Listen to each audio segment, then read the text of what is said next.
Heritage Month. Again, as a reminder, we ask that each of you be mindful as you move around the room. Are we listening? Yes. Because we're recording the meeting tonight, and we're recording the meeting because we want the public to have access to our meetings. We want the public to be able to hear what we're doing. What we do in this board is transparent. It is not done in the dark. It is not done behind the scenes. It is done very wide open. So the camera is right in the middle of the room. So if you can try to avoid walking in front of it, that would be great. Otherwise, you're going to get a starring moment on the screen. Christine, I just saw a change actually to the camera. So we might want to check on what's going on. And just as a note, our recordings get posted about 48 hours after our meetings, just because the longer the meeting, the longer it takes to upload it. Tonight, attending remotely are Miriam Burkus, Dr. Renee, and Sherry Rolnick. I believe right now we only have Sherry. And to Sherry, who right now is the only one attending remotely, reminder, all remote attendees must be seen and heard for the entirety of the meeting, or you will be counted as absent if we just simply see your name on the screen. Michael Arcadi, if you could lead us in the Pledge of Allegiance, and if we could all rise and face the flag in the back of the room, I'd appreciate it. Yes, turn and face the colors. Recite the Pledge of Allegiance. I pledge allegiance to the flag of the United States of America and to the republic for which it stands, one nation, under God, indivisible, with liberty and justice for all. Madam Chair. Thank you so much. All have a seat. Typically, this would be the part where I say, tonight we're going to start with the public comment, and we will be getting to that right next. But I wanted to have an opportunity, since we have a good population of members from the community that aren't normally here, to have an opportunity to introduce you to the 112th Precinct new commanding officer, Captain Cordano. He's going to come up and introduce himself. There will be no questions tonight. He has literally been on the job for, I think, 7 to 8 days. So let's face it, none of us would want questions about our job in 7 to 8 days. We will have him back in the fall once he's had ample time to get his feet wet. So please, I'd like to turn this over to Captain Cordano.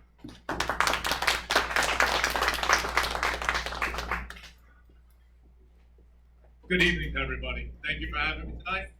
I'm Captain David Cordano, newly assigned as the commanding officer of the 112th Precinct. I can give you a little quick background about myself. 18 years with the New York City Police Department. Started my career in the 73rd Precinct in Brownsville, Brooklyn. After that, the rest of my career was in Queens. As a cop, I was in the Queens South Task Force. I moved on to sergeant. I worked in the 112th Precinct as a sergeant. Promoted to lieutenant. I went to the 100th Precinct down in the Rockaways. Worked down there for about 5 years. Went over to Fleet Services Division for a little.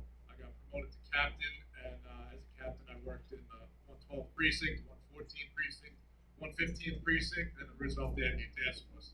So I'm sure you did catch that this is my third time coming back to the 112 now. So it's good to be back, and I'm happy to be back at the 112.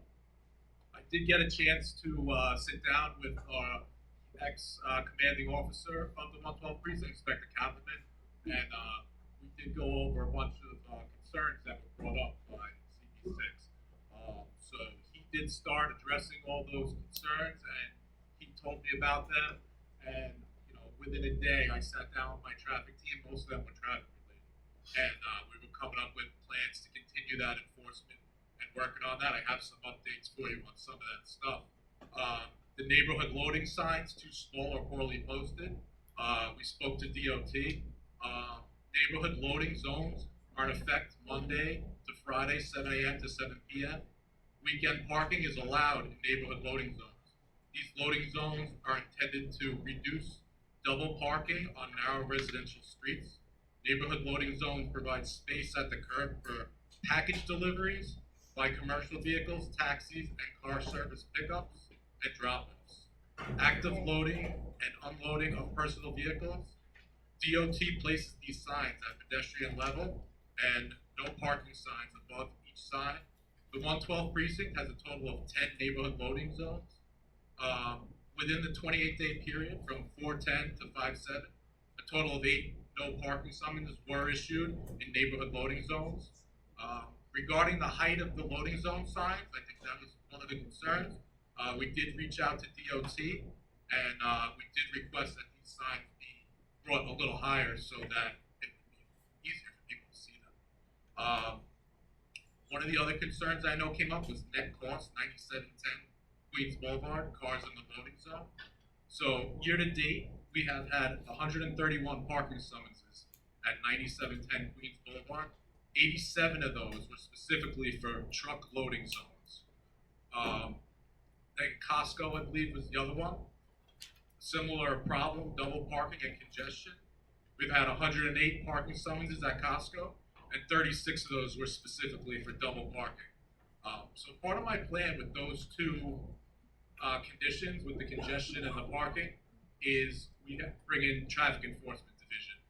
These are the officers without handcuffs or guns, and what we do is we'll team them up with our officers or my traffic team. And traffic officers have nice handheld devices. They're able to issue summonses quicker, but sometimes they feel if they don't have a cop with them, sometimes they back down under certain situations. So when we team up with them together, we get a better result. So that's part of what we're seeing and what we're doing at those two locations. Grand Central Parkway and Penske with the tractor trailer parking and commercial overnight. We did conduct 3 heavy-duty tow operations, resulting in 2 tractor trailer being towed, 9 boots being placed, and 36 summonses being issued for overnight parking. Precinct-wide, we did issue 63 overnight commercial parking summonses, where we use both codes 6 and 78, which one does carry a heavier penalty, so we are looking to use that one more often to get this condition under control. So I am aware of these conditions. There's no plan to let up on these. We're going to keep addressing them and working on them.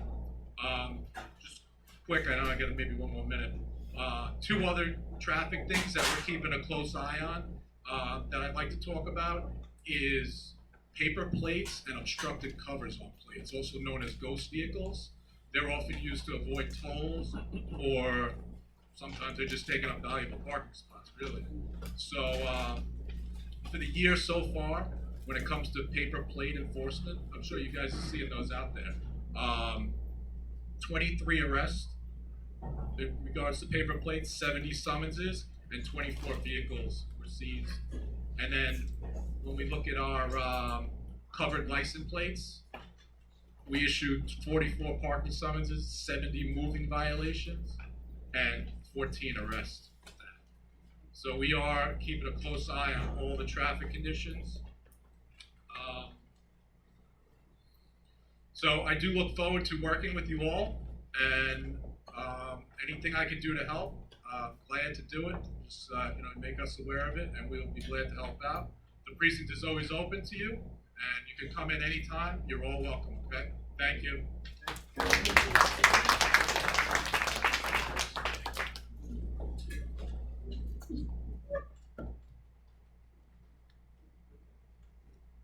Okay.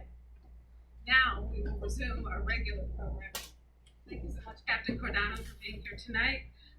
We are going to now move to the public comment portion of our meeting. Our board prioritizes making space for all members of our community to make statements, whether we agree with their sentiments or not.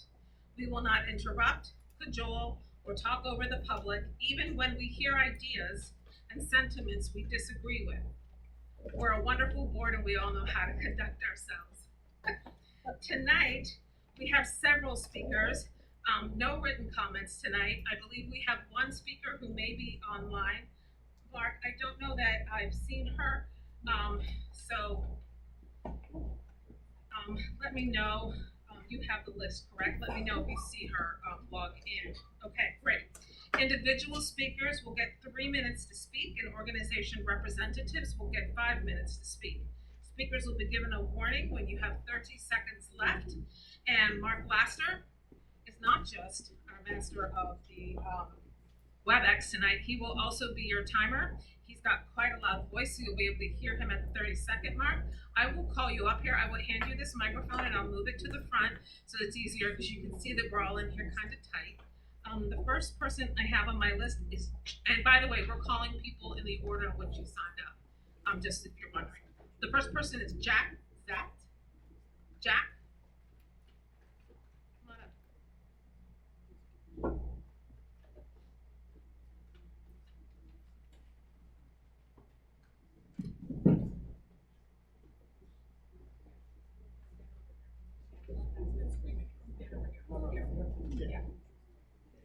First, let me thank Community Ward 6 for giving me the opportunity to speak tonight.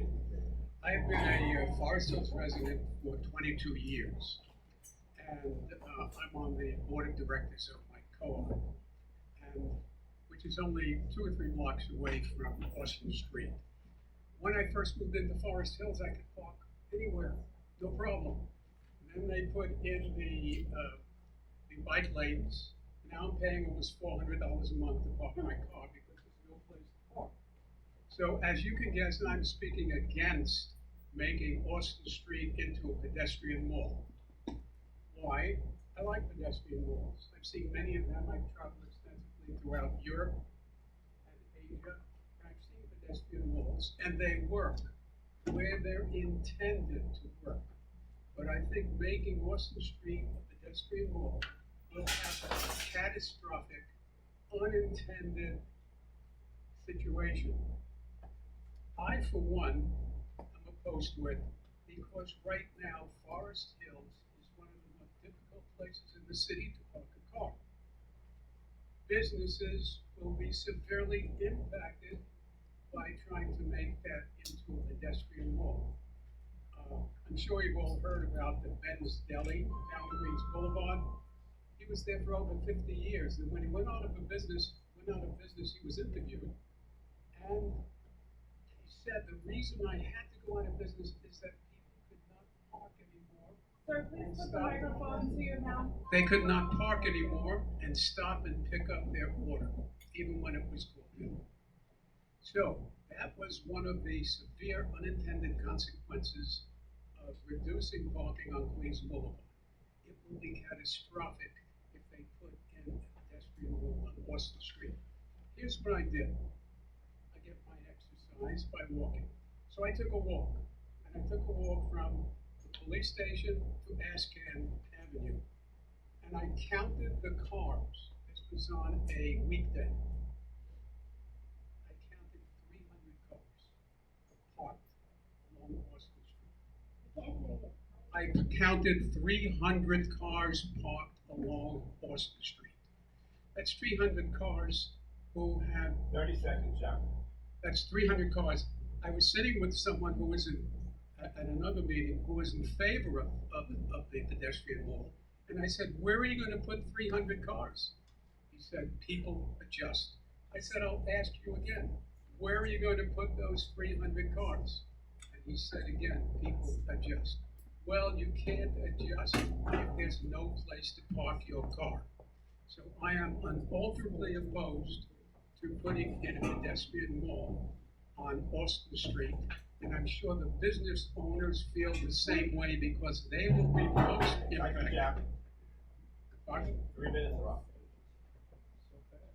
Fun. Sorry. Thank you so much, Jack. Appreciate it. Okay, next up is Gary Salvit or Gary Salvit. Is Gary here? Okay, Gary, I will try to call you again. Hopefully you'll arrive. The next person I have is Kathleen Scott.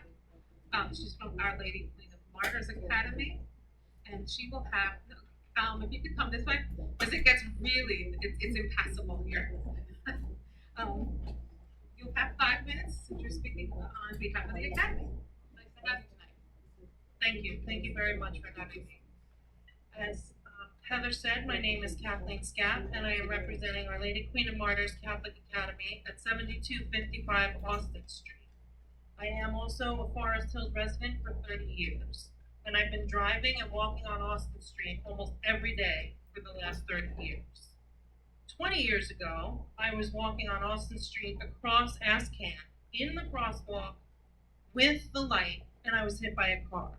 I had a traumatic leg injury, and after 2 surgeries, more than 7 months of extensive rehabilitation and physical therapy, and the doubts of a team of doctors, I do stand here before you able to walk and move freely.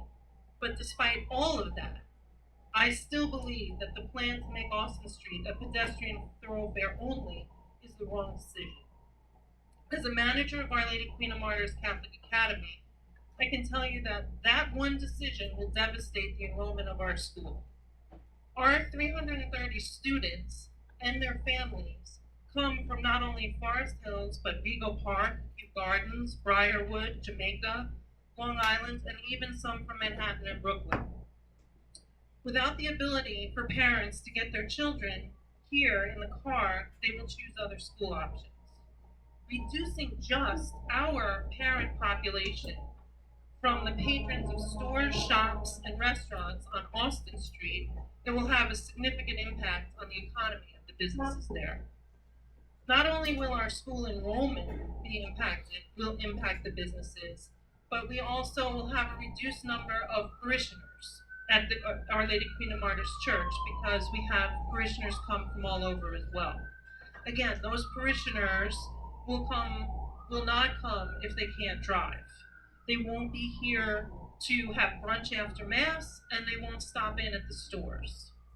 This scenario is an example of how severely the impact of closing the street will affect only one block of Austin Street. If you multiply that by the entire stretch and all the businesses that are impacted, the result would be catastrophic to the survival of Austin Street as we know it. No cars will also attract homeless people to live on the streets of Forest Hills. They are already drawn here, and the police inspector could have told you that. I know that they're already drawn here because Forest Hills is a safer neighborhood. So giving them the opportunity to stay and live on the streets with unhindered by cars would be also a very big problem.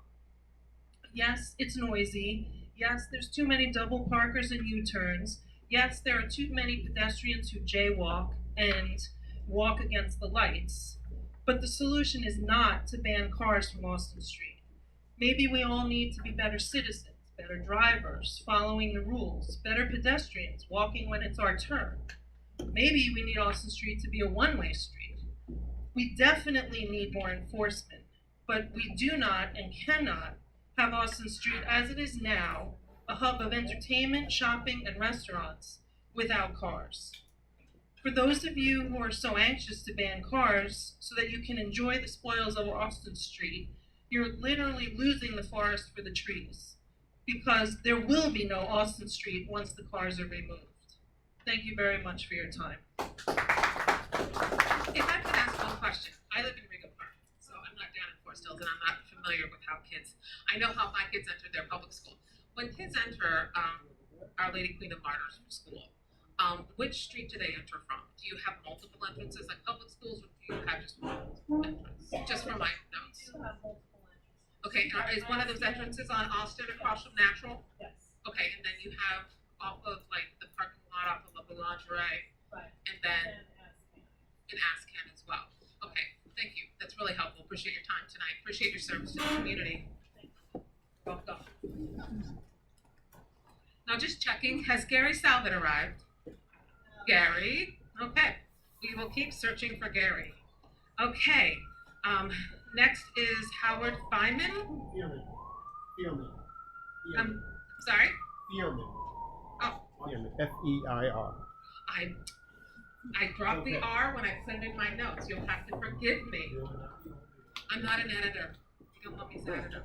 Okay, you'll get 3 minutes. Okay?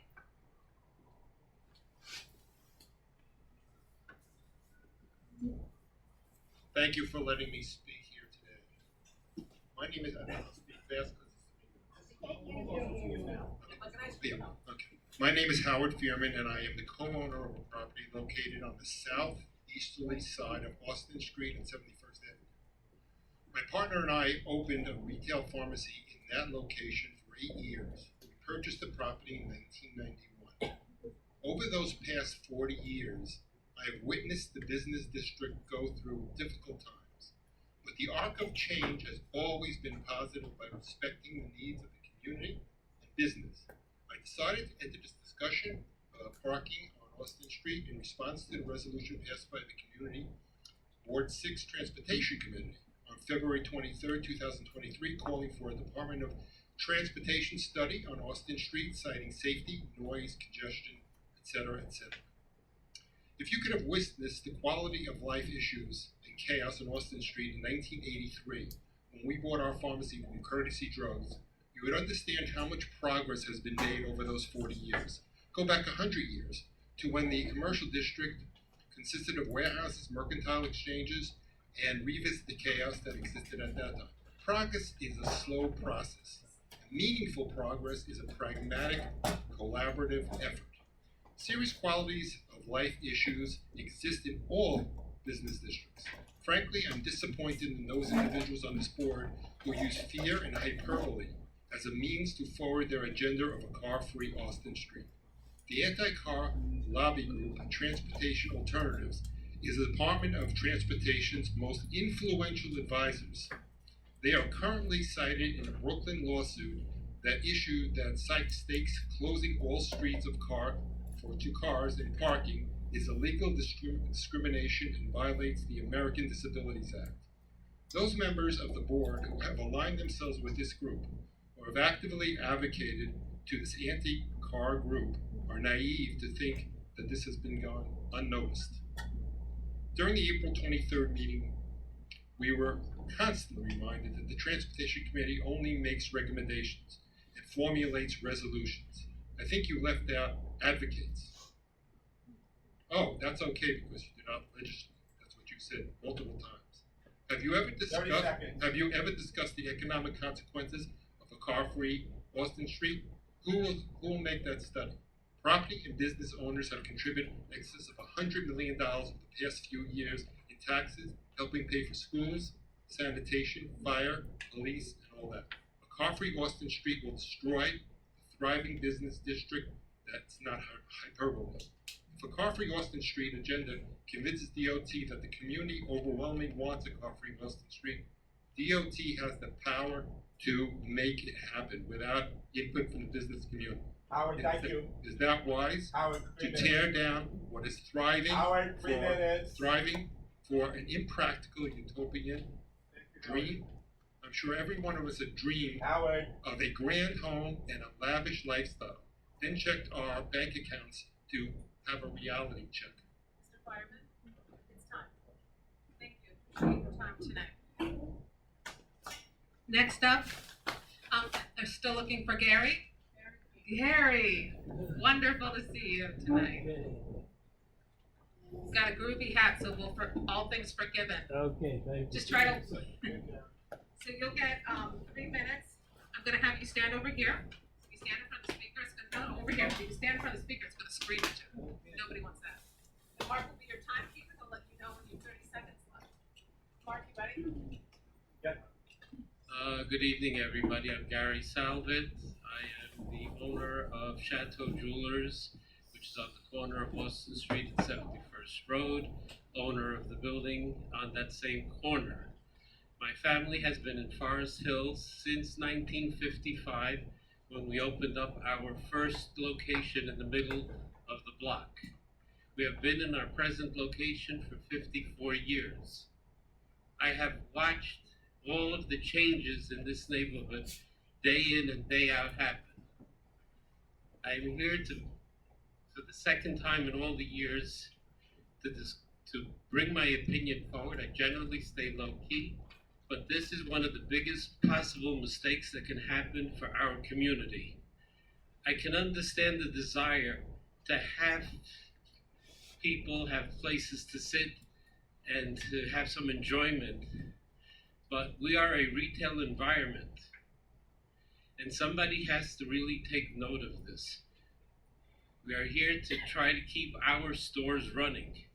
In the course of the changes that I have watched over the course of the last 15 years that the DOT has placed upon Austin Street, we have lost, and I'll say specifically my business, has lost 50% of its traffic. Okay? We have people that would usually travel from Long Island, from Westchester, from all different parts of the counties. At this point in time, they are limited. I am at a point where I have to sometimes go out to a car to deliver a package because the client refuses to spend a half hour to 45 minutes going around in circles trying to find a place to park. There are many things I have watched, and again, I respect the community board and the DOT, but at the same time, decisions have been made without real concern to the retail business that's existing in Forest Hills. I can only say it most definitively. I have watched the Austin Street go from one way to two way to one way. I have watched Austin Street be wider, narrower. 30 seconds, Gary. Thank you. I would like this to be dropped immediately. I'm afraid that the minute it falls into the DOT's hands, a plan will be made and we will have no voice, because that's been my experience in the past with anything that revolves around the DOT. Thank you very much. I hope that's brought under consideration. What was the first time that you came to the board meeting? You said this is only your second time. Gary, I'm sorry, when was the first time you came?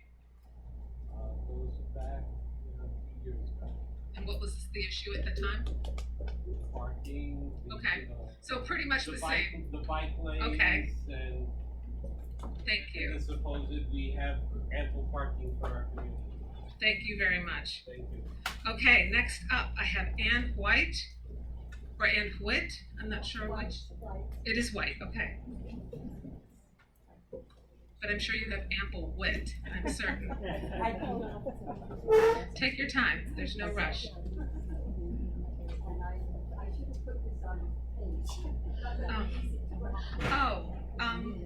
Okay, I'm sorry about that.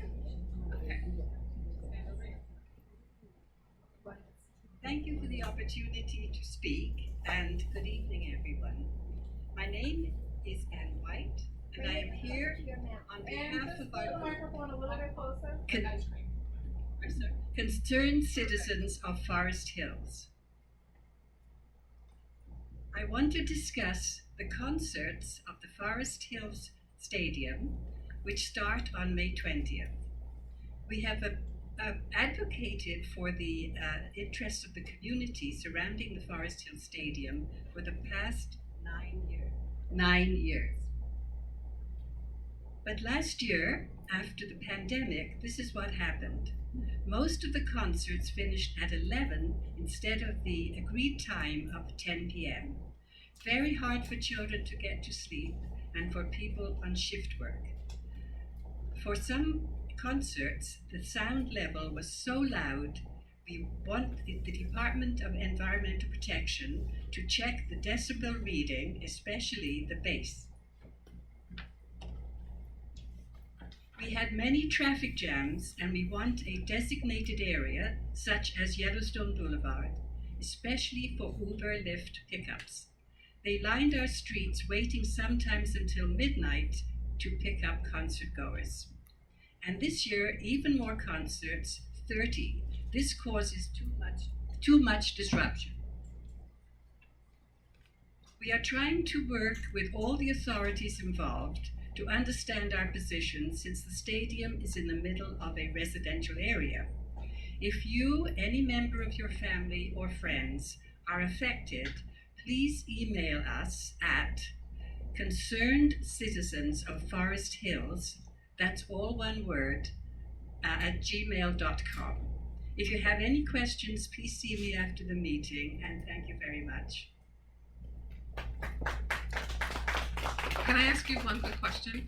The street that is designated as a pickup zone for Uber and Lyft, what street is that, if you don't mind my asking? Oh, it hasn't been designated. Understood. Yeah, it makes sense to me too. I take me too many Ubers. Okay. And then we have Erica, who is on WebEx, so I'm gonna put the microphone up to here so we can hear her. Erica, please. Hi everyone, can you hear me? Yes, great, thank you. I just wanted to pop on quickly and throw in my support for this proposition for the pedestrian safety on Austin Street. I am a disabled mother that lives in the neighborhood, and being able to walk around without the fear of motor vehicles would greatly impact mine and my family's life for the positive. When I walk around with my baby, I'm legally blind, and every piece of the puzzle walking down the street that makes it easier for me and my child to get around makes my life a million times easier. So I just wanted to throw this in there. As a disabled person, this would be a huge improvement for my quality of life. Erica, thank you for your time tonight. Appreciate it. Okay. Next up, Odette Wilkins. Odette, we need to get you a punch card because at this point you deserve a dozen of donuts. You've been here so often. Okay. Odette, you'll get 5 minutes. Mark will tell you in 30 seconds, and then he'll cut you off as best he can. Hi, everybody. I'm Odette Wilkins. Many of you have already heard me speak about the Link 5G towers. And I am President and General Counsel of Wired Broadband. We are a nonprofit focusing on safe technology, and we are located in Forest Hills.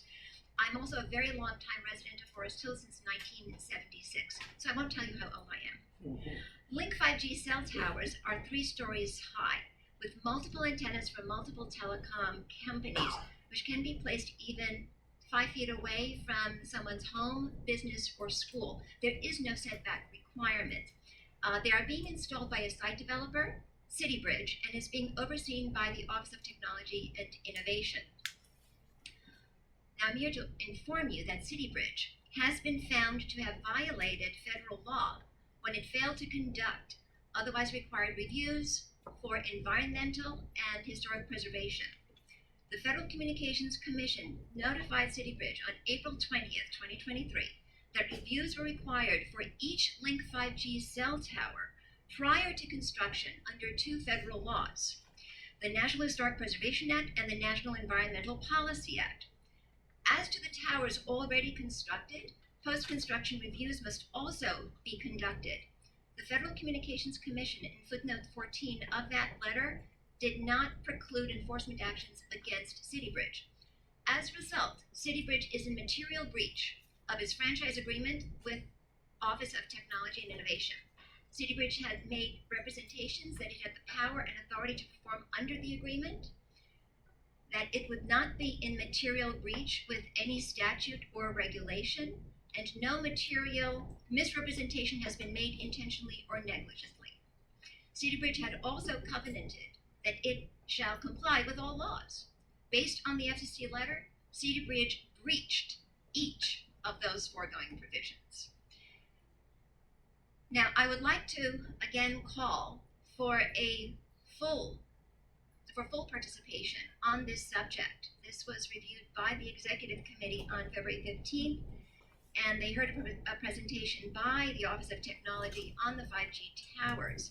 And the process should have been opened up for full public participation and full board participation.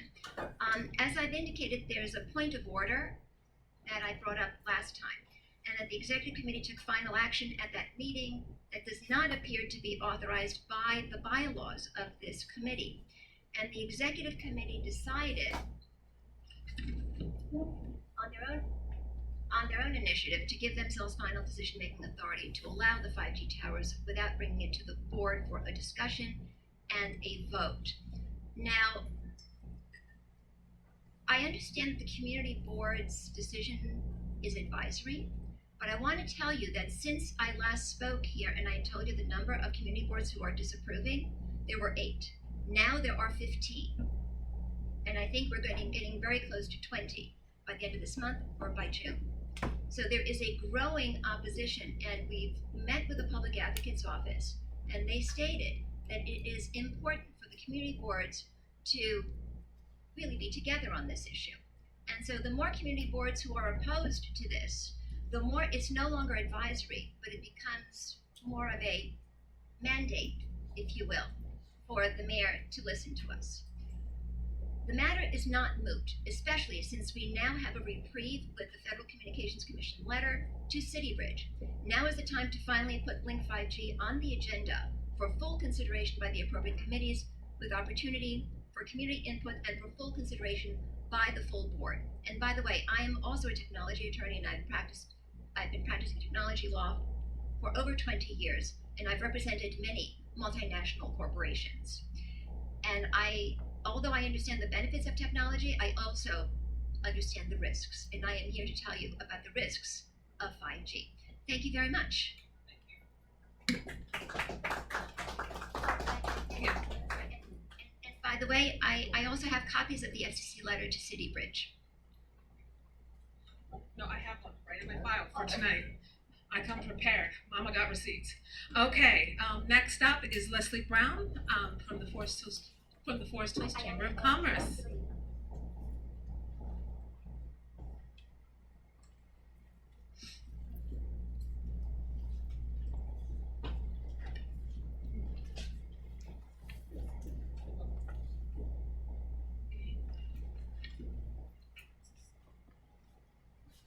Well, good evening, everyone. As Heather said, I'm Leslie Brown. I'm the president of the Forest Hills Chamber of Commerce. And I want to thank you for considering what I'm about to say. I am here again tonight to ask the community board to really hear what the business owners, Our Lady Queen of Martyrs Church and school property owners and co-op board owners and members of co-ops, owners of co-ops, are raising their voices for.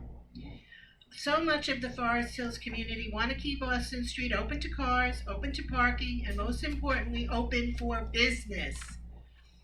The city has a very strong agenda to have the Open Streets program, which is really a closed streets program. I firmly believe that this is what the CB6 resolution wants to accomplish along with DOT. DOT has already closed streets in other boroughs. I have been in touch with some of the groups that represent these streets, and I have heard how bad this has become for their communities. These communities fought hard like I am fighting, and they lost to the special interest groups that disenfranchise our citizens and neighborhoods. Closing Austin Street to parking and cars should be off the table. There have been multiple stop signs recently put up along Austin Street. These signs are working, along with the crosswalks that are on every corner available to slow traffic down. I do not believe there are any serious health or safety issues here. Otherwise, Austin Street would not be the prosperous, well-known shopping district it is. We can work together to remedy any minor safety issues, but shutting down our commercial strip is unnecessary. I also request that the community board address its members to have conflicts of interest and find a way to remedy this issue. Everyone in Forest Hills has a stake in the game to keep Austin Street open. You all have invested in this community. Whether you are a resident, co-op owner, homeowner, business owner, property owner, employee, a church, or a school, we need the business district to keep us healthy. We need the millions of dollars, the property and sales tax that is generated by our businesses to keep our police and fire departments and our city going. I hope that the members of the community board will consider how life in Forest Hills would be without stores, restaurants, medical offices, accounting offices, churches, schools, and how the decline in property values will impact you if you allow the pedestrianizing of Austin Street. Please, please support keeping Austin Street open to cars and to parking. I would also like to call to the board's attention that a lawsuit has been filed in federal court in Brooklyn that states closing off the streets to cars and parking is illegal discrimination and violates the Americans with Disabilities Act. The lawsuit was filed in Brooklyn federal court in April by 12 plaintiffs who live in Manhattan, Brooklyn, and Queens and cannot access streets buildings, businesses, and stores because they must use motor vehicles to do so. The plaintiffs say that the DOT is ignoring the needs of more than 500,000 New Yorkers.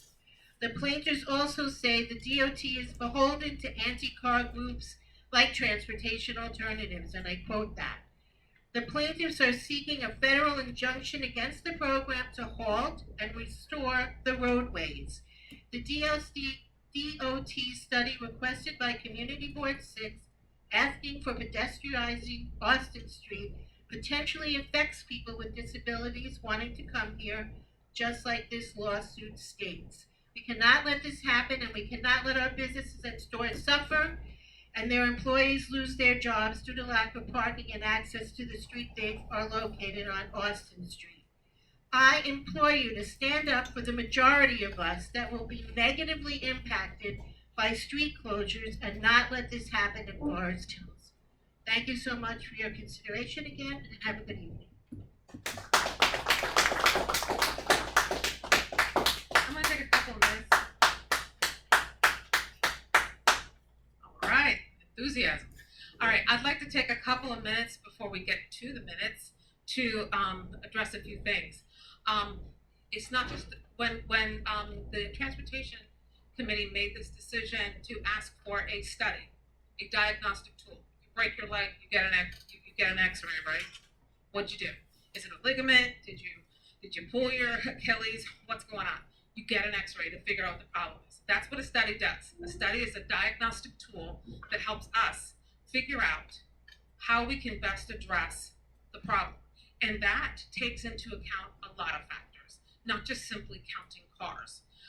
And when the Transportation Committee, I was in that meeting, made that decision, it's not just a few accidents. Between 2019 and 2020, there were 71 accidents with injuries, and there were 290 crashes without injuries. Now, that's not just a few.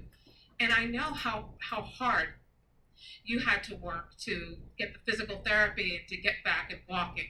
And those are things we do care about. And to explain as well, the idea that this is just a banish the car study, just to be clear, and we put this out in our statement in March because there's a lot of misinformation. The resolution specifically asked for the following to be studied: a widening of sidewalks. If you walk in front of Chipotle, when they put the garbage out, you can't get through. Reducing pedestrian hazards by eliminating car congestion and honking. We all know that that's a problem. Creating outdoor seating areas. We know that we have a lot of seniors in this community that are vibrant, that are moving, and we want to have places where families can sit and visit. That was one thing we asked to be considered, allow more space for the open restaurant program. If you're against it, you're going to probably hate that, and that's okay. Creating more safe crossings for pedestrians. And then then it says the possibility of pedestrianizing segments of Austin Street. And then it says, and then also to study the effects of a one-way conversion. So this isn't an all or nothing. We asked for the study. We have a ton of things that they can consider. And they are probably going to have more things in their toolkit to consider as well that we have not provoked up into our imagination to ask them for. So that's what will happen. Right now, we're just waiting in the waiting room for the results of the X-ray to whatever the frick we did with our legs, because we want to keep our community safe. So just to make that clear, and there's only been one request that has been made, and it's going to take time.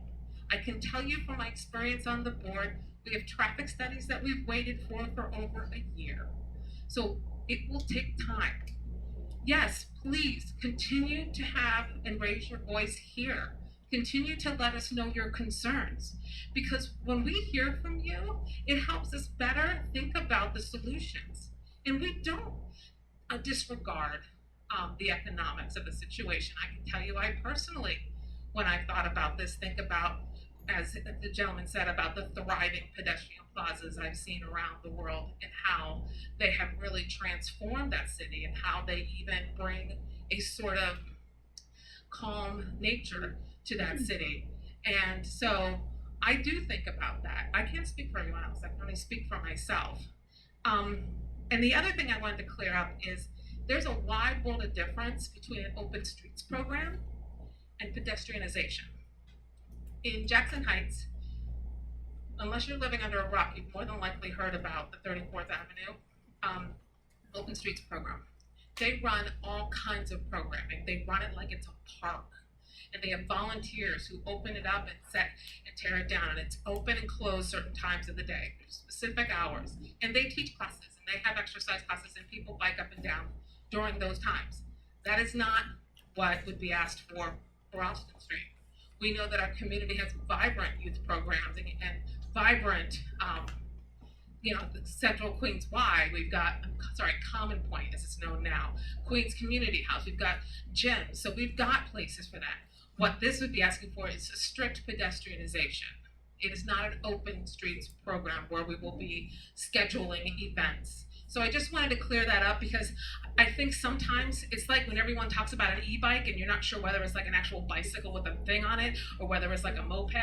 I want to make sure it's clear that tonight we're talking about, if you're talking about Austin Street and if it ever gets closed down, the request was not for an open streets program. It was for pedestrianization.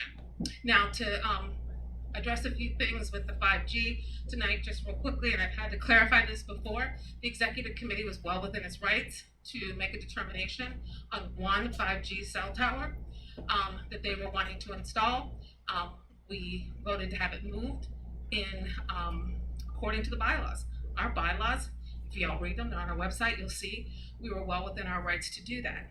Tonight, we'll be taking a conversation and making a decision on a comment that we will be making to OTI because they want to install another 5G.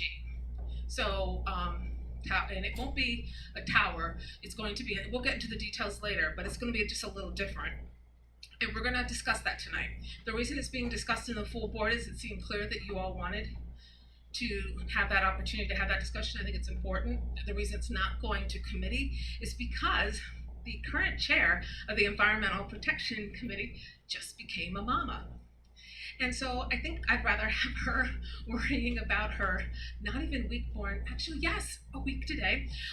And so instead of sending it to her committee, we're just going to bring it to the board. And also we only have 14 days. So I just wanted to clarify that and to let you know that everything we do is out in the open. You want to look back at any full board meeting, you can go on YouTube, you'll find every single one from the beginning of the pandemic until today. If you want to see any of our agendas and our meeting minutes, and our meeting minutes are thick, and we're going to get to those right now. You can go and you can avail yourself of those to read those to get better clarification. But we do everything out in the open. So if you have any questions or concerns, please call the office. We'll gladly get back to you on anything that you have. If anything you hear sounds a little wonky, call us. We'll set it straight. And we're going to try to learn as much as we can from you. Okay, so thank you all tonight for coming. I'm going to be closing out the public comment portion of this meeting, and I want to move into the minutes. So I wanted to see if anyone has any changes or concerns to last week's minutes, last month's minutes. Okay, do I have a second? Second. Oh, Herb? Well, welcome back, Herb. You weren't here last week. How are you? Last month. There's one item on page 8. Okay. Under what Frank spoke about. He also meets with the heads of all the city agencies. I'm sorry, can you yeah. Every city agency sends a representative to it. Well, no, they're usually a rep. Sometimes it's one, sometimes it's the other, sometimes it's both. It's all based on availability. Is that fair to say, Frank? Yeah. Okay. Okay, so we had a motion on the floor. We had a first. Do I have a second? Okay. Yeah, hold on, Pat. Is this a question? It's a correction. A correction. Oh, good Lord. What did we do wrong? Well, you have, Pat Morgan spoke about transgender. Can you give me a page number? Page 12. Top of page 12. Okay. Pat Morgan spoke about Transgender Day of Visibility. There are many bills throughout the country right now trying to limit the rights of transgender individuals. She spoke about experience she had where she was harassed for being transgender. First of all, it was an assumption Okay. that I was transgender. Secondly, I am trans-masculine, which is a woman who favors appearing masculine. As far as being trans, we're not gonna out me yet. And you just outed me.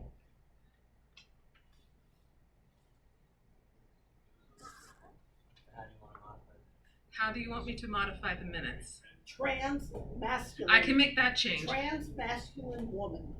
Okay, got it. Trans masculine woman, capital T on the trans. And then she spoke about an experience she had in our community where she was harassed, mistaken. where she was mistaken. Where she was but you were harassed, so I was harassed for the assumption that I was transgender, a he, she. okay, so yeah, I remember that clearly. That was awful. Where she was harassed because she was mistakenly misidentified? I was misgendered. Misgendered. Okay. Okay. Got it. Okay, Christine, we'll make that change and alteration. Thank you. Okay. Who's got a change? No, but no, Herb just had a question. You had a clarification. You didn't have a change, correct? Oh, okay, got it. Okay, so then I'll make a note here as well. Christine, we're talking about the district manager's report. Page 8. Also meets with heads of and representatives of. Okay, does that work? Heads of and representatives of? I mean, it's a little mouthy, but. It's not both. No, but it's either or. With the heads of all city agencies and or, does that work better? And or? Heather, I just have to, I'll review the recording. I mean, we can't change what was said at the meeting. So I have to see. Yeah. So, yeah, if okay, so are we cool with if Frank said it the way it's written, we'll keep it the way it's written? And, yeah, because we can't go back and edit it. I tried that like my second meeting in and I kind of learned my lesson. Remember that, Frank? Good old days. I'll So, listen to the recording and I'll clarify. okay, any other changes before we can resolve the motion on the floor? Okay, so John is the first and I think Matt was the second. Steve, you're such a troublemaker. I believe that the term righteous indignation. That's what that was? Yeah, I think that's. Okay. Okay, so we're gonna add just in parenthetically, Steve Metz spoke, parenthetically, righteous indignation, okay? It provides the necessary color, okay? Are we now able to resolve these? Y'all haven't been this like picky-uni with the minutes in like forever. Okay, are we good now? Okay, John, would you like to revisit your motion? We motion that the meeting, that the minutes be approved as modified. Okay, do I have a second? I second. Okay, Matt beat you, Pat, gotta get quicker. Okay, thank you very, very much. Okay, now do I have, okay, all in favor? Aye. I don't know what I'd do without him reminding me that everyone's gotta vote. Okay, I'm gonna try to go through this quickly. My chair's report, a few quick updates tonight. On Friday, the district manager and I attended the CEC District 28 Legislators Breakfast past Friday. And the one thing they asked us was to keep our kids safe as they travel to and from school. They asked us for stop signs and for crossing guards for every school. And our board has done a solid job getting stop signs and other traffic interventions around schools. When they ask, we advocate for them. We will ask DOT to consider them. And recently, we've been able to get quite a few in and around, for instance, PS 174. And yet our fight for crossing guards continues. We currently only have 4. That's my understanding in the entire district, despite having over a dozen schools. And this is not an uncommon problem. This is a common problem across the city. But just know that we hear our teachers and our parents and our administrators, and we're going to keep on that. I also had the opportunity to attend the Queens North Comstat meeting. Each community leader present was able to ask one question, and I'm not going to go back over those because tonight Captain Cordano delivered us a pretty detailed report of his response to that. The 112 was very quick to follow up with me on those, so I'm just going to move on because I don't need to give his report twice. Now, a few housekeeping items. Preparedness. Prior to the addition of the 5G installation item to our agenda was pretty light this evening. However, that is not always the case. It is important that the first time you open your meeting packet is not here, but at home or at your office, wherever you prepare. Preparing for these meetings is essential. Reviewing agendas ahead of time gives you time to resolve any questions you have in advance by emailing the chair, the district manager, or a relevant committee chair. The more prepared we are, the more efficiently we can run these meetings, and the decisions we render would be much improved. So I'm just asking if we could all just take time, especially when we have land use issues. Those are dense, those are tricky, and it's always good to take time to read what you've been provided. Committee chairs, if you have not already scheduled your committee meeting to discuss your budget priorities before the end of June, we are asking for that to be completed before we break, so to speak, in June. And June is getting very full, so you please need to reach out to Christine in the office who has the calendar to see what is available for your committee meetings. As a note, with extraordinary circumstances, as you all know, our board is able to offer hybrid access, and as a point, we are the only board in Queens that allows members to access our meeting remotely at this point in time.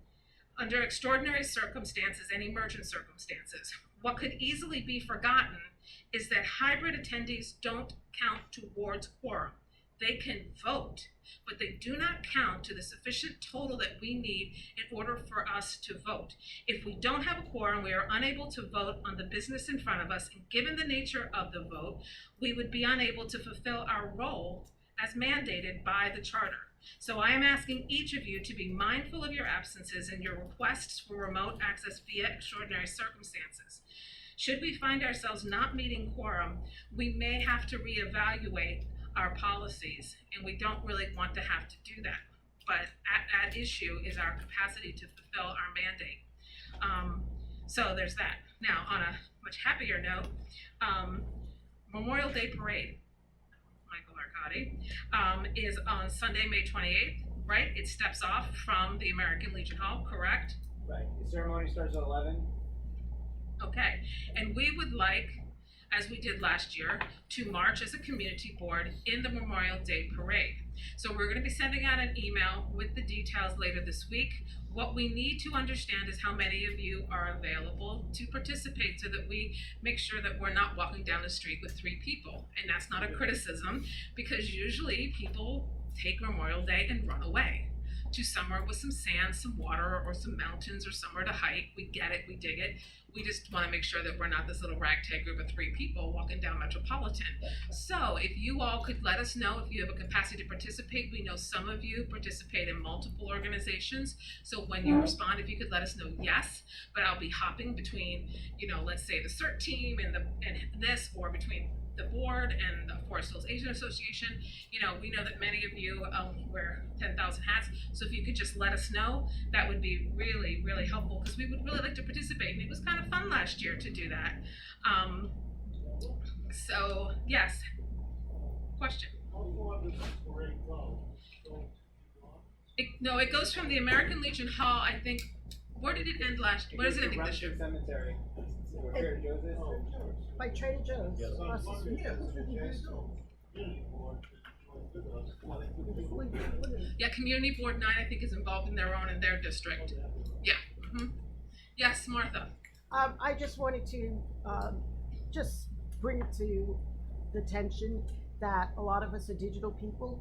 So the way I read my stuff is basically through the PDF files.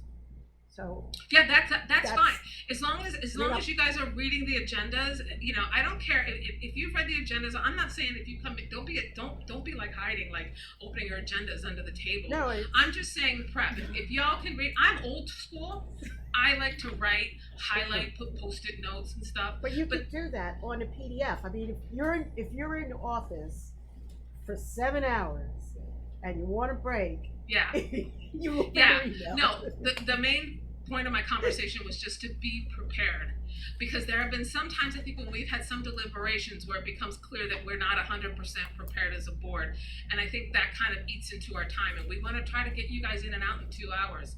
That's kind of the goal, as far as time management goes. So that is all I have for my report. Are there any other questions tonight? Okay, then I'm going to hand it over to the district manager. The floor is yours. Yeah, my back is killing me. I have that Italian disease, the back. Welcome, new people. You're learning a lot, right? Wait till you see what happens in June. We have a text amendment coming up that 59 community boards will be voting on. It's huge. By the way, someone mentioned a little while ago, I have 20. We have 59 community boards in the city of New York. There are 14, I know somebody's taping me, there are 14 alone in Queens. So if you want any more information about that, I'd be more than happy to meet with you, since I meet with all of them. We have been very busy this past month.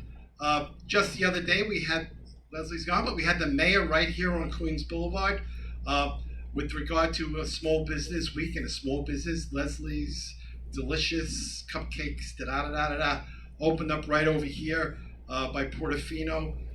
Ton of people there. They really took advantage of everything the city could offer. Lovely, lovely people. Before I forget, we don't have any teachers here, but happy National Teacher Appreciation. You know a teacher, hug them. Thank you. My entire family deal with people. And I want to say, especially to Eddie Wong, who always reminds me the good things that his community do. It's Asian American Pacific Indian Month, and if you say that 10 times, you win the prize. But thanks, Eddie, for always being there for us. And like I say down in Howard Beach, my people, you could give me a little laugh once in a while.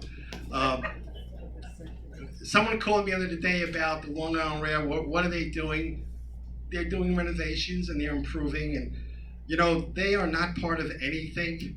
They really do their own thing. So it's very hard for us to communicate. But they are working on ADA projects throughout the borough. Really cool thing on Friday, and I was telling Mark, because they're doing the same cool thing on a couple of the avenues. They're looking at tree pits that are pits. I don't mean armpits, but pits. Disgusting. So they're working on it with his group, the Green Team, right, Mark?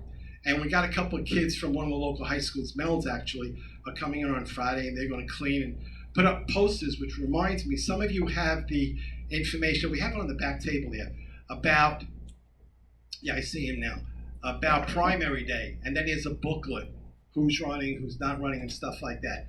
And it's very informative. Bring it back to your crowd, to your people, to whatever group you belong to. It's very informative. Don't believe those 15-second commercials that you see about elections. Read up on it a little bit. And that's what Heather was trying to, I don't want to use the word preach, but I say teach, that it's so important for us to be, since people think that we're more than advisory and more than we suggest, right? And we're not a civic. We are the smallest city agency. We are not a civic. And that means a lot, because we have to present ourselves all the time in that manner. Mike, I'm sure you know this, the Veterans Affairs Suicide Prevention people from the U.S. Department of Veteran Affairs gave us a huge talk the other day to all 14 community boards, district managers the other day. You heard about the Memorial Day Parade. One important thing before I forget, Heather and I, and a couple of us actually on the board, went to the State of the Borough that Borough President Donovan Richards gave. And it was very, very informative. You see it in any of the newspapers. Read up on all the things that he's been doing for the borough. and will continue to do. I mean, he's on the ball, and he's always in Forest Hills. He loves Agnet chocolate. He goes over there and buys chocolate, stops into the office once in a while. But he's a hands-on guy. So if there's something out there, even if it's not necessarily here in Rego Park, in Forest Hills, let us know, because we meet with them. We meet with him, the head guy, Bruce, the guy in charge. You got that, right? For the minutes, you got that? The head guy. Yeah, once a month. On a really serious note, you all know I like to fool around after Heather. I didn't mean that, Heather. I did. June 10th, it's a Saturday. The original former chair of this board, gentleman by the name of Joe Hennessy. We are on 108th Street, right by Queens Community House, right off of the LAE. We are naming a street after Joe. It took us years to get this done. It's a whole process, many of you know. So the family would like me to tell everybody, even if you don't know Joe, he was the chair of this board for like 30 odd years. He actually started Queens Community House with one hand. People don't know that. And his resume, if you ever look at it, is huge. He's the volunteer's volunteer. I also forget that you guys volunteers, and we really do appreciate your stuff. She should get paid as a CFO and a CEO of this corporation. That's how much work she does. One thing, and I see you looking at me, FB. We did the legislative educational thing last Friday, right? With Heather, and you were there. And at that point, all the principals from this district, all, and the parent coordinators and the APs and the council, the Community Education Council themselves, were there. And they identified a number of things that are good, bad, and ugly. And hopefully the people, the electeds that were there could help them with the good, the bad, and the ugly. And they got a very good response from the people that were there. And we received in the office a number of phone calls from different principals on stuff that we could help them with. And we will. It was great seeing people from our board there, my chair who got up to speak, very impressive. A couple of hundred people that were there that morning over at Queens College. Last but not least, because we do try to get out of here in 2 hours, Happy Mommy's Day if you participate. Thank you.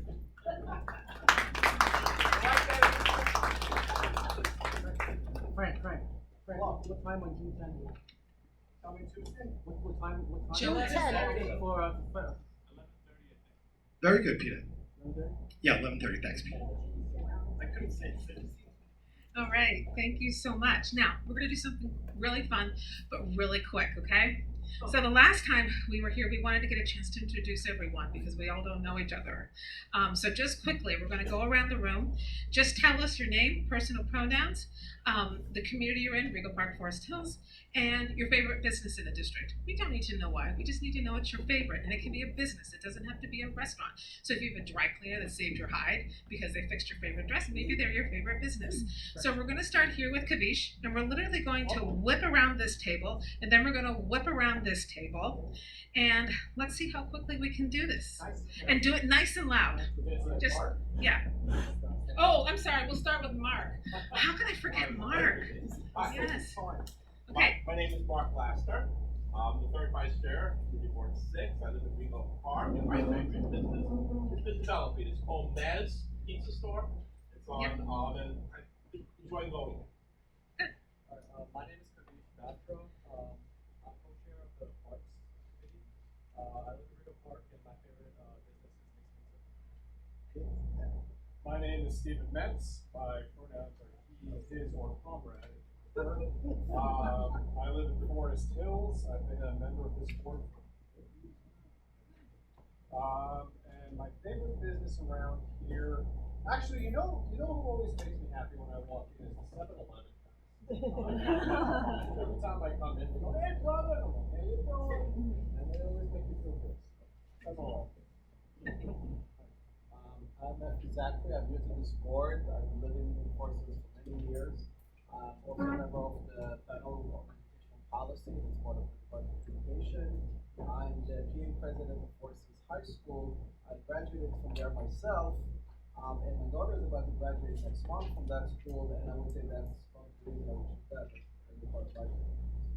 Excellent. Gladys.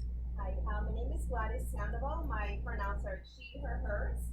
I've been in Forest Hills for the past 18 years, and my favorite business, which I've been visiting even before I moved into the area, is the NYU Regal Park Ambulatory Center, the medical office. I love that place. And I recommend it. See, this is making it interesting. Herb. I'm Herb Schoenhound.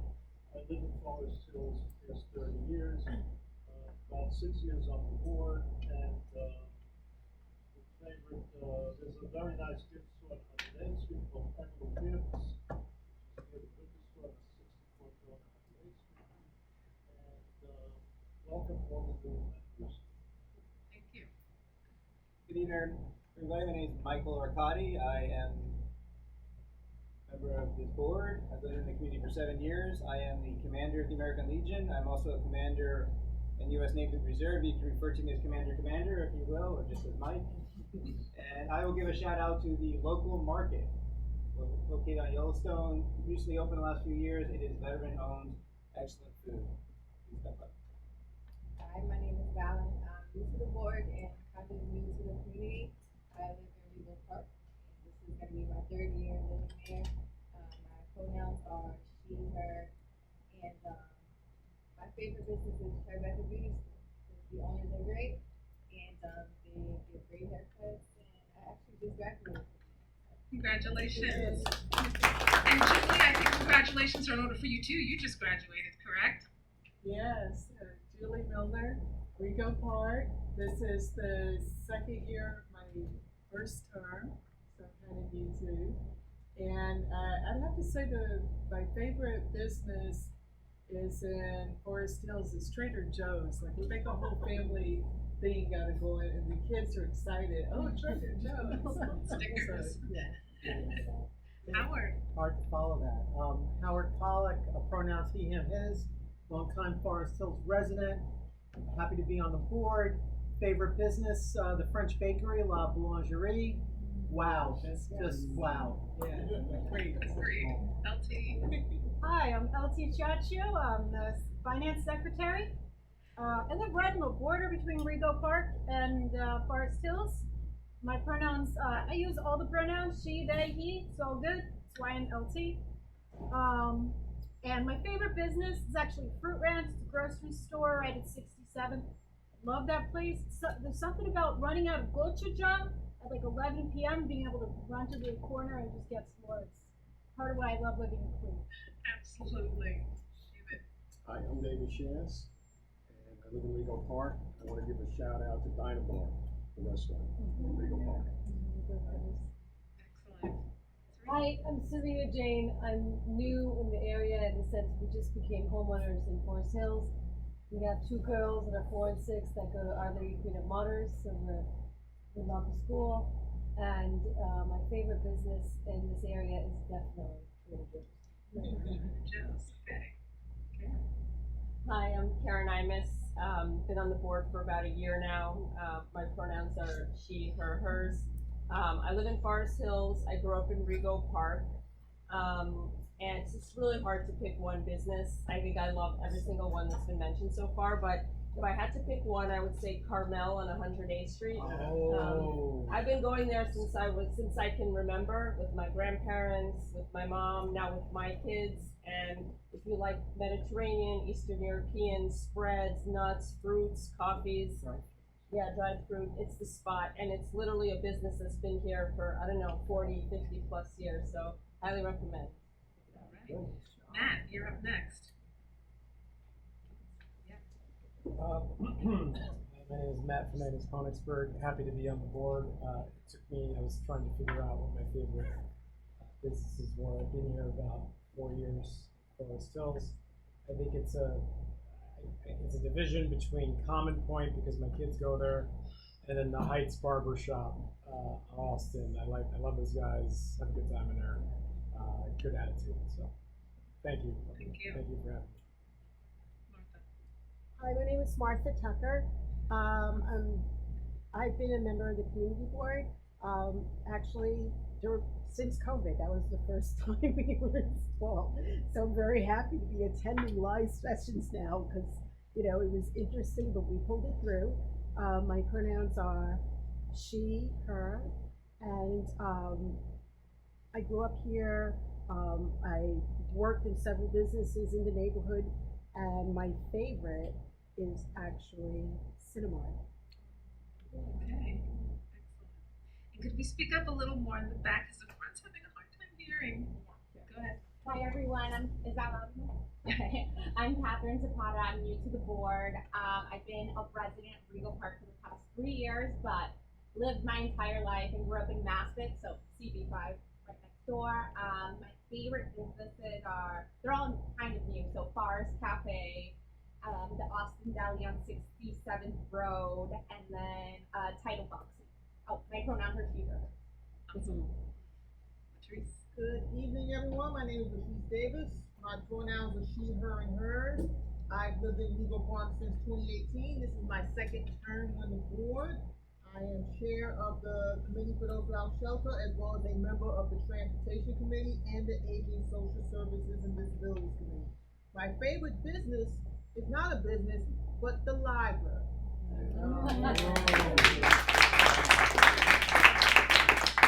Support your libraries, people. Thank you. Hi everyone, welcome new members, welcome and glad to see all the familiar faces and Bruce, welcome back. Evan Wong, my 9th year this term, he, him, his. Barstow, 17 years.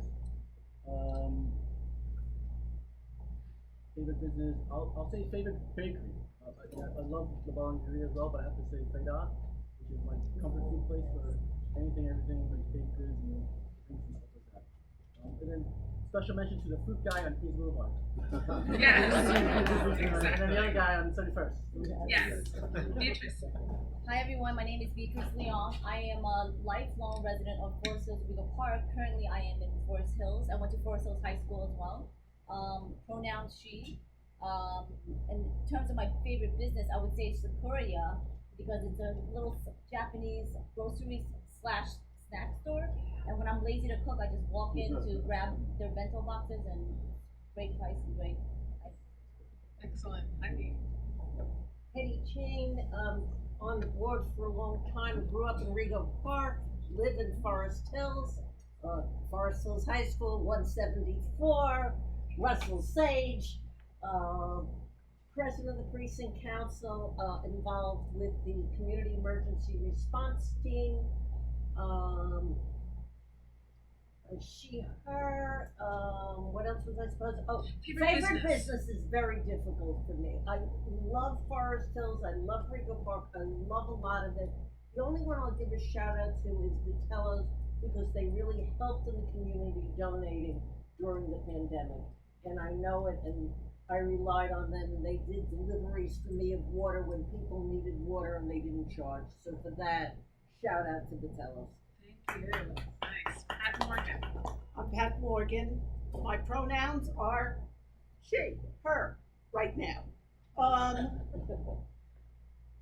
I've been on the board since 2019, and I've lived in Regal Park for 41 years. Prior to that, I lived in Lefrak City from 1967 to 1982, so I've got, as of August, it'll be 56 years in this area. And prior to that was the South Bronx. So you can imagine the culture shock when I was a kid. My favorite business is the same. It's not a business. It's the 112th precinct, who is the heart of this community.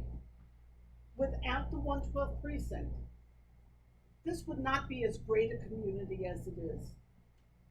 And I'm a retired 911 operator, and I know what cops go through. I answered the phone calls, I was on the radio, and I know what police officers go through. And without our officers, we would not be as rich of a community as we are. And I would like to honor them, and I would also like to honor Heidi as the president of the 112 Precinct Community Council, which I am also a member of. Thank you so much. Hi, Matt Salton, he, him, his. I'm new to the board, Forest Hills, and my favorite's also Sequoia. It's really great. I like it a lot. Thank you. Hi, everybody. My name is Danny Bowens, Forest Hills. Pronouns he and his. Like Michael, I'm also an Navy veteran. Cool thing about me, maybe the best thing about me, I've been to 36 different countries, so different places like New York, New York. Favorite place to go to is Five Below, because every time I go there, I get these little things from my wife. Smart man, smart man. Bruce Grossberg, another smart man. My name is Bruce Grossberg. I'm from Forest Hills. I remember the community board for several years, and I had let my term lapse because of some family matters. For some strange reason, I reapplied. For some strange reason, my application was accepted. I don't know what that means. But, I have a lot of favorite businesses in Forest Hills. But point to my credit card, my favorite business is the National. Okay, fair enough. Tanya. Hi, I'm Tanya Padgett. My pronouns are she, her, hers. Forest Hills, Secretary of Administration, of the Executive Board. I want to shout out that new organic store on Austin Street. Yeah. Great sales. Awesome. Alicia. Hi, I'm Alicia Ayon. I live in Legal Park since 1974. My pronouns is she and him. And my favorite store is Publix. Oh, there you go. David? Hi everyone, my name is David Aronoff. I am brand new to the board as a board member, but not new. I've been coming to these meetings for years. Pronouns are he, him. I live in Forest Hills.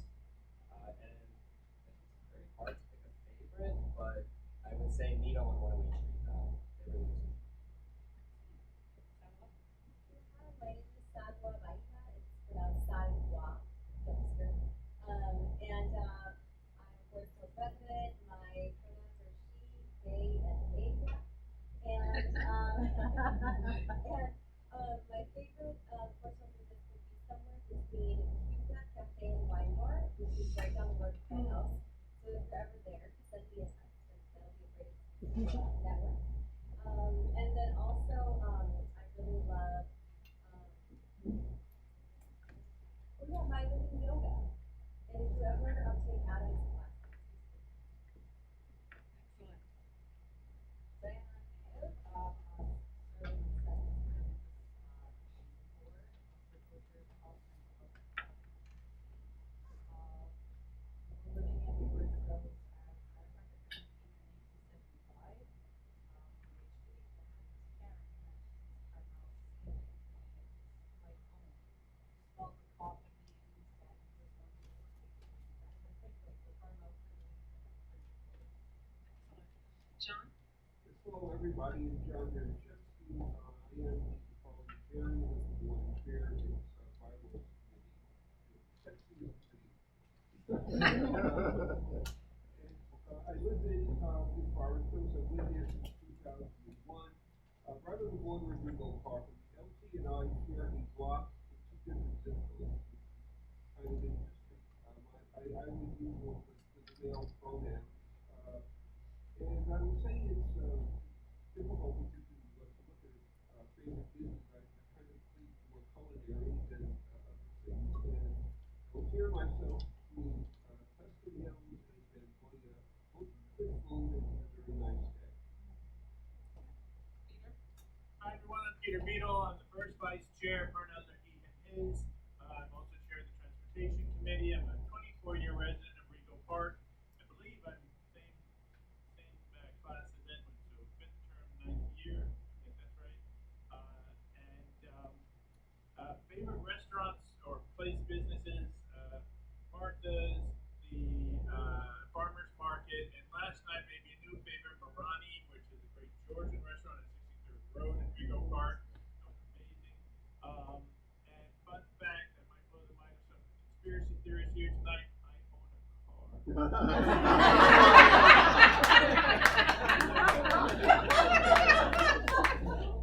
Wow. And Giovanni, I think Excellent. Can we get to know you too? Yeah, so I'm Giovanni Gioia, new to the board. I live in Regal Park. He and his, and favorite local business at the moment is the Fresh Value Market on 65th Drive. Excellent. I'm Heather Beers Dimitriadis. I've lived in Regal Park for 23 years, and my pronouns she, her, and hers. And my favorite business is Manor Oktoberfest because I seem to end up there, like Mother's Day, like birthdays. And I just love their food. We have to go with a very big empty belly. So this was nice to get to know each other. It's hard sometimes when we're doing all of this to really know who each other is. And I think it's also good to do this because now I feel like I need to go to Carmel. So thank you. I don't know how I've ever missed it. I feel like a fool. So I will have to rectify that. I want to move on to the reports for tonight. Tonight we're going to miss Elizabeth Newton, but we're going to get the ever so colorful Steve Metz, who is going to come up and deliver the consumer affairs. This will be voting on liquor licenses, renewals, and new, and he will walk us through that tonight. Win. Oh. Can't do everything with anger.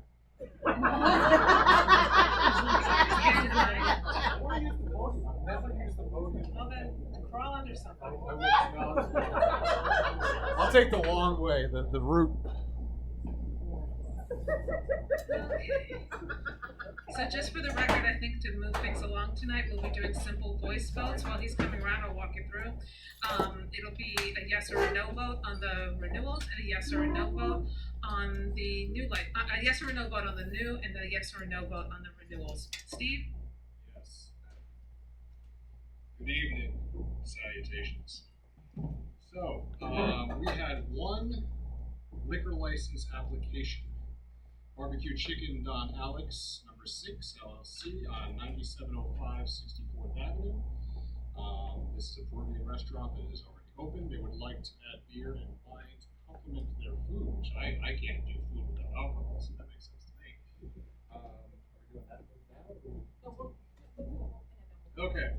Renewal liquor licenses application. These are people that already have liquor licenses. They just want to continue to sell us our booze.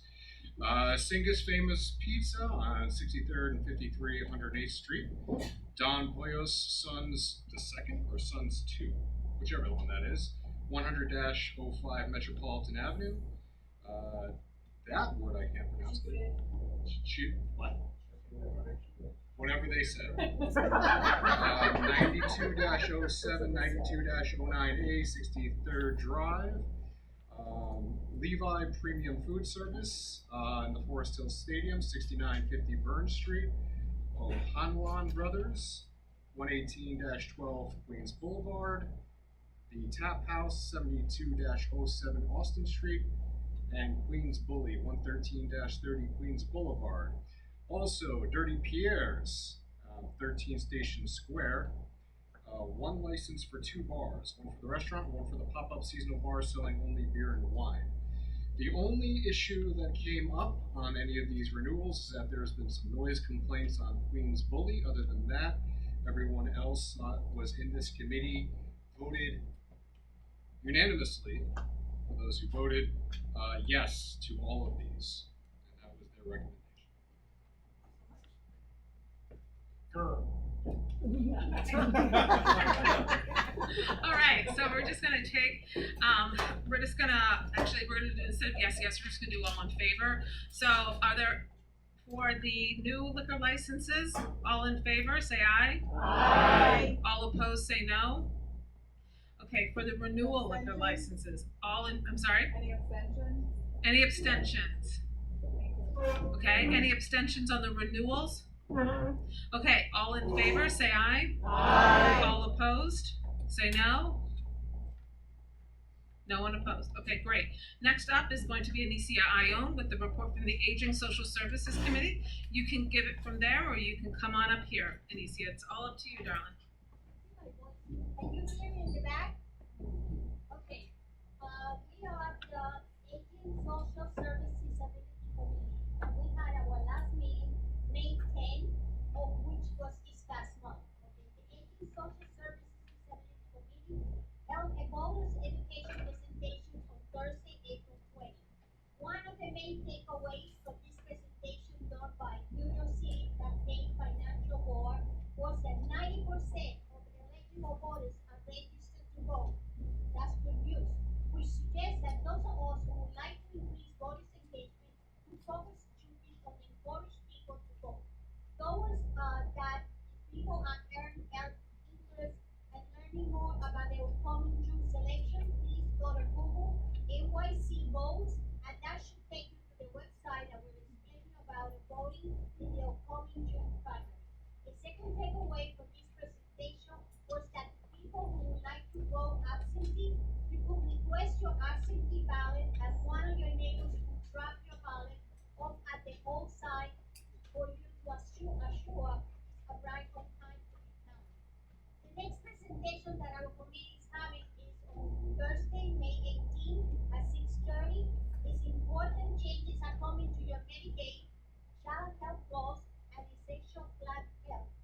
will be presenting about organ donation, which is very important, and it's going to be on Tuesday, June 27th at 7 p.m. We have closed our senior survey and discussed some of the findings on our last meeting. Not surprisingly, 75% of the senior surveys indicated a need for more affordable housing. We sent a copy to our report to the office. And finally, we review our budget priorities and submitted to the office. Thank you very much. Before I bring up Peter, thank you for that report. I will say this. I'm the daughter of a kidney transplant recipient, and I can tell you that learn what you can about donations. It's better to learn about it now than learn about it in a crisis. I'm a registered donor for anything they can harvest. Sorry if that sounds a little crude, but because I'm very passionate about it, extended my father's life immensely. So this would be a good thing to learn about. Learn about it now when you're not in that emotional situation, so that you better understand it. So that's one thing. And the other thing too about the insurance, the Aging Social Services Committee really tries to be relevant with stuff coming out. And so some of us may not be at that age, but some of us may have family that's going to be at that age. And so I think it's really important that we kind of know so that we can help guide our parents through some of those decisions, because sometimes they come to us and we just are like, not sure. And this will help us kind of better parent our parents through that. I've already done that myself personally. My parents are gone, but it's always good to try to get that information so that we can help equip them. Yes, I see a question in the back. Yeah, the panel on June 22nd, is it virtual or in person? Yes. It's All of virtual. our committees meetings and presentations at this point are virtual because of the emergency order that's in place. Okay, next up I'm going to call Peter Beadle for Transportation and Street Safety Committee report. Thank you very much. Hi everyone again, Peter Beadle, Chair of the Transportation Committee. We met on the fourth Friday of April. A few items on our agenda. The first was a presentation by the DOT with respect to improvements that they're working on for the intersection between Metropolitan and Union Turnpike. We all know that intersection. It's a very big, dangerous, scary intersection, whether you're driving your car or especially if you're a pedestrian trying to cross all the various streets and interchanges that go through that space. The focus of the DOT has been on improving pedestrian safety especially, but as part of that they've also been working on improving flow for drivers, because there was a good word I had in my head for half a second, but there's a synergistic effect between drivers being able to feel comfortable and being able to make their turns and get the right sequence of the lights, and safety for pedestrians who have to cross in between. So that had been their focus. The long and short of it, there is a PDF presentation that's been provided to the board. You can reach out to Frank in the office if you want to get a copy of it. But the long and short of it is they've come up with ways to shorten the crossing distances for pedestrians. In some cases, radically from as much as like 164 feet, which is if you're crossing Union Turnpike heading east, and they've managed to shorten that to no more than about 64 feet of open space that you have to cross if you're a pedestrian. And they've done that by, they're going to install some concrete pedestrian safety islands. They're eliminating some slip lanes. If you know that intersection well, on 3 of the 4 corners is actually just these slip lanes where a car can just take a hook with no light, nothing really controlling that traffic, and those are particularly dangerous for pedestrians. So they'll close some of those so that cars have to do a more regulated, proper right-hand turn that slows them down and gives everybody the ability to view who's coming alongside them. So that work is expected, actually, most of it should be done by the end of this year. DOT didn't need a vote on this, but a motion was made at the committee to express the committee's support for the work. It was seconded, and the committee voted unanimously to support the work of DOT. We did ask DOT to report back on potential signal changes. They're changing some of, all the signal timings are going to stay the same for now.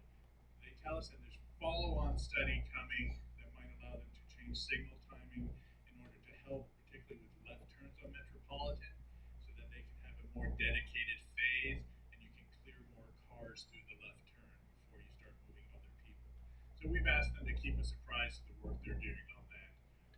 There's one corner of this whole work that's being done by DEP. They won't be done till next year, but you should be seeing most of those changes start to happen this summer.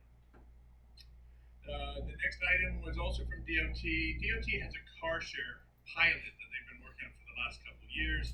They've been working with different car share programs like Zipcar in order to provide them with dedicated parking spaces dotted throughout a neighborhood that where just those cars go. They get signposted, it's painted on the ground, and then that's available for local residents to subscribe to those programs and use them if they need a car. They're expanding that pilot program. They're going to add 3 locations in our neighborhood. Those 3 locations will have a total of 6 spaces, 2 in each spot, and they're all going to be operated by Zipcar. So if you already have a Zipcar subscription, you can use them. If not, you'll be able to sign up online. And then what I'm doing here is getting those spots. So the first will be on 63rd Drive between Verdon and Colton. So that's between the LIR and Woodhaven Boulevard on that side. The next is Yellowstone Boulevard on 67th Road. So that's the north side of Forest Hills on Yellowstone.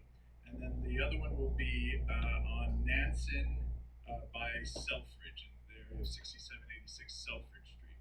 So again, these will be dedicated spots for Zipcar subscribers. And it should give us another way of getting around the neighborhood. So we don't have to, if you just need a car for an afternoon, an hour, a day, you have that option available to you as well. And then our next meeting is going to be May 22nd. That's a Monday. Usually we're on the 4th Thursday, but that conflicted with holidays. The primary item on the agenda, we're going to be doing the budget stuff. I do want to take a quick moment to say we have an amazing committee. It's one of the larger committees on this board. Almost a full third of the members of this board sit on that committee. It's very diverse with a lot of different opinions on it. It is not a monolithic ban cars type of a place. But what it is a group of people with different ideas who value the importance of understanding what it is we're talking about, of getting the data and making rational decisions based on the data. And that's the process we're going through. When we get data from DOT talking to us about what might be possible on Austin Street, I don't think I'm speaking out of turn, but at least for myself, I'll be dedicated to a very open, public process.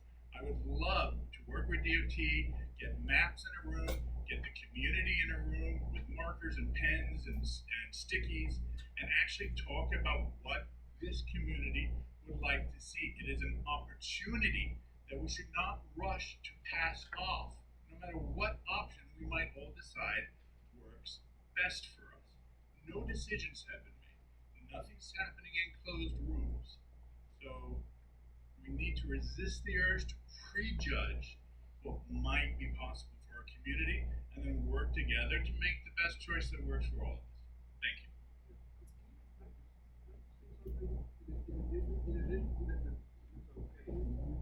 Just really in support of what Peter is saying. I mean, again, there are a lot of diverse opinions on this. Peter and I have disagreed sometimes strongly on different issues that are here, but I think we work cooperatively together. And I think on issues like Austin and others that are coming up and will come, it's really been a very open and very inclusive discussion of the matter. And in issues like Austin in particular, I really hope that people keep an open mind on the matter. We have basically asked DOT to look at this matter, come in with a variety of issues which could span the spectrum.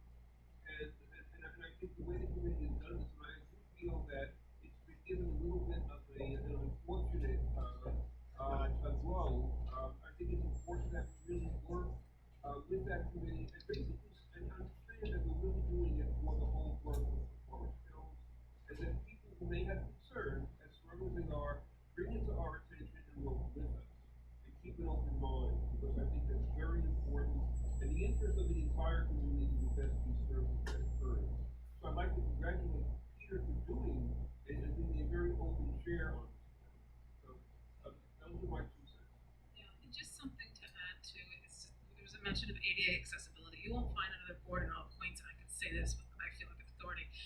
fights harder for ADA accessibility. We're constantly banging the drum on Access-A-Ride and how it can improve, not just how it can improve its services, but how it can also improve where its office is located, how its office is put together. We have asked our congressperson over and over again, Jordan's here tonight, he'll tell you, we need money to make our subway systems more accessible. Handicap accessibility by 2055 is not acceptable to me, even though by then I'll probably need it. But so we fight for ADA accessibility, and to think that that wouldn't be at the forefront of our minds, you gotta be crazy, because I will tell you right now, Pat Morgan would beat us over the head if we didn't think about that, because Pat Morgan is on that wall for us. So understand that that is front and center as we think about all this stuff. Heidi, I saw your hand, and I'm sorry. Yeah, I just had a question, and Peter, if you could come back for 1 second, please. On your zip cards, Yellowstone is a rather large street. 63rd Drive is, but Nansen and Selfridge is like a little street, very residential. Was there a reason why, I mean, they didn't go up to Metro to have a zip car, it's tiny over there. Yeah, well, I think actually the reason was because they did want to have access into residential areas. That's kind of one of the ideas behind this program. Before they started doing this pilot, you typically found a zip car in a parking garage near malls, places like that. But So, as I said, but Yellowstone is a much bigger street. 63rd Drive is a big street. these are just cars. The idea is just to provide cars to residents. These aren't delivery vans. It's not a commercial thing that draws 100 people. It's just putting cars in places where residents who live there can have access to cars. I just was raising it because it's really, Well, we'll definitely give that feedback to the DOT, because I think there's going to be a back and forth as this comes in and we get more information, see how it plays out. This is a pilot program, right? It's funny. It's a good question, largely because we tried to get them to be clearer about that. They call it an expansion of a pilot program, but I believe that very question was actually put to them at the meeting. So this is just a pilot, and the answer they gave made it sound like no. Now this is operational, and then they went. The very next breath was, so we're expanding the pilot program. So there's some lack of clarity there that we'll definitely follow up with it. It's on Yellowstone between 67th Road and 67th Drive. It's the same amount of cars at each location, correct? Two at each spot. Okay, now onto the discussion that we all love so much, the 5G tower installation on Austin Street. Just to explain, we have been asked to comment on an upcoming installation. We literally got this letter late yesterday. So that's, midday yesterday. So that's why we scurried to respond. So we only had 15 days. And given that the wonderful life event that has happened for the chair of our Environmental Protection Committee, we thought this would be the best forum to have this discussion on the comment. So that comment would then be sent to them in the form of a letter. They are looking to install a 5G tower, and it's not actually it's just not a tower. They're going to be installing a 5G, like that top part, onto an existing telephone pole. So they will be, and that will be on Austin Street between 69th Road and 70th Avenue.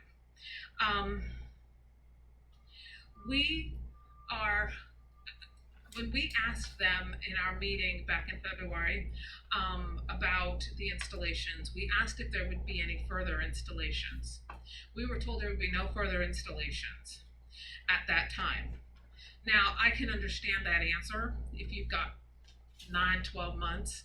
We're talking not even 3, and we're now being trickled into another installation that they have to run by us with a third of the response time that we got before. This is disappointing because when we've worked with this agency before, they've been very cooperative, they've been very good to work with, and we just feel like this is a little challenging. We feel it does not put us in a good position as a board. I don't feel, and I've talked to a couple of the executive committee members, we don't feel that it puts us in a good position because we're not able to get a full appreciation of the scope of the rollout when we are literally getting them slow dripped, one at a time. And that's problematic because when we take a look at, like when we do land use decisions, we look at everything, where it's going to ripple, what it's going to cause. And we listen to lots of testimony. And that's because we have a full idea as to what we're dealing with. Here we don't have a full idea. So this has become challenging. And I think we would also agree that what has also become challenging is the amount of time this has eaten up in our meetings. I would easily say that we have probably spent 5 to 6 hours on this subject in meeting time alone, let alone what we have had to deal with outside of board meetings, which is probably double that. So I wanted to have a discussion tonight about this and to get people's thoughts on the matter on the board as to how you would best like us to proceed. Part of my concern too is that as they're slow dripping, these will keep coming up and we will keep having to revisit this over and over again. Now, this is, and again, as a reminder, this is not a part of our charter mandated role. A lot of times we get requests to the office, we're going to install a municipal meter for parking at this place. Is there any problem? And the district manager handles it. That's what the district manager does. That's his job. He gets these things, he responds, and he sends it in. This is not, if you look at the New York State City Charter, this is not part of our role as far as what we have to do, what we have to provide a hearing for. But because of the nature and the importance that we have seen put on this, we need to have a discussion tonight about this in particular, about two things. This particular installation and how we best move forward in a way that is efficient and in a way that exercises our thoughts as a board. So I guess first, would like to hear some comments from the floor. Latrice. Well, I don't have a comment, I do have some questions. First one being, why did they wait so late to notify the board about this, and why are they giving us such a short and we don't have an answer to their time frame? We're literally sent a letter and we literally have to respond. We don't have an answer for that. We don't speak for the agency. We're just disappointed. Well, based on what you're saying to us, again, just speaking solely for myself, I would say no. I would want more time to weigh the pros and cons. I would want more information. So just to be clear, because this is not so much as a vote, as a comment, are you saying that you would like the board, that your position is that this not be installed? Well, what can we comment? Okay, they want us to comment. Comment on what? They just notified you, according to what you said just now, they notified you yesterday afternoon. That's less than 36 hours ago. And they're telling us that we have 15 days to... 15 business days, yes. 15, okay. So that's before the end of the month to make a... Again, speaking for myself, I think we need more time. We need to review everything. We're not going to get more time. They don't give us more time. So, and we risk our losing our opportunity to kind of weigh in on this if we don't. So it sounds to me at this point like that your thoughts are that we would say no, just based on the fact that we've not been given sufficient time to diligently review this. Is that what I'm hearing, Latrice? Again, speaking for myself, yes. Okay. Next, I'm going to write these names down. I've got Martha. I've got LT. I've got Karen. Effie, Mark, and John, and Tanya, and John Boy, and Beatrice, and Bruce, okay. All right, start with Mark. Guys, let's try to be brief and succinct. It is 10 of 9. I'd like to try to rock this out in the next 25 minutes and get us out of here because these security guards are going to give us the boot. So, Martha. I would say, given the need and the fact that most of us are hybrid, this is a way of life now. Having these towers or small workstations to produce this is allowing our internet capability to react faster. It's a necessity, and however, I must stress, they need to make sure that they pay attention to not destroying the landscape of Forest Hills. And there are so many buildings now that were able to get away with it. I just. Yeah, this one we're talking about tonight will be on like a small- telephone pole. Right. It's and- not those big Q-tip looking Right, things. and I'm okay with that, because we do have one on Austin Street by, I believe, the bus station. That could be. And, I don't have it off the top of my head. but, you know, as long as we please avoid the monstrosity of Alberto's. Got it. Please. Next up is LT. So you're basically saying, yes, we need them because of, yeah, got it. LT. Do you have a sense of whether they're asking us kind of a yes or no, should we be installing it, or more whether they're asking our opinions on where these should be better located? I think what they're asking for is just our comment. I think they will do as they see fit.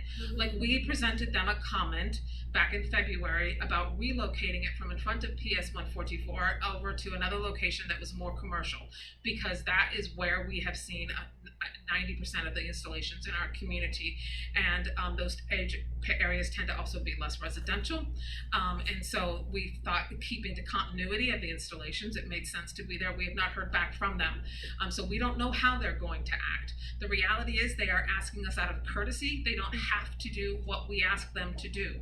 We can ask them to move it. We can ask them to not install it. I'm sorry, this is a board session. We can take no comments from the public.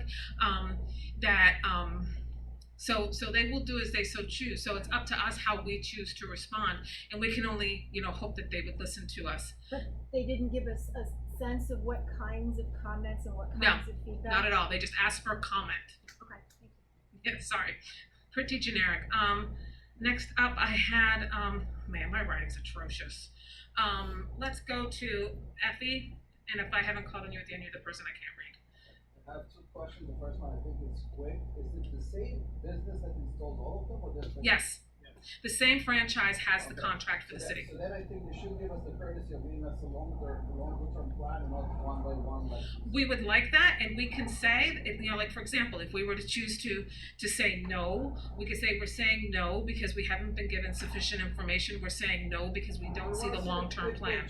Right, and they're not giving it to us. So Effie, you're making an argument for the fact that we don't have a large plan. Anything else, your other? I can see the benefits. What are the main concerns and risks against themselves?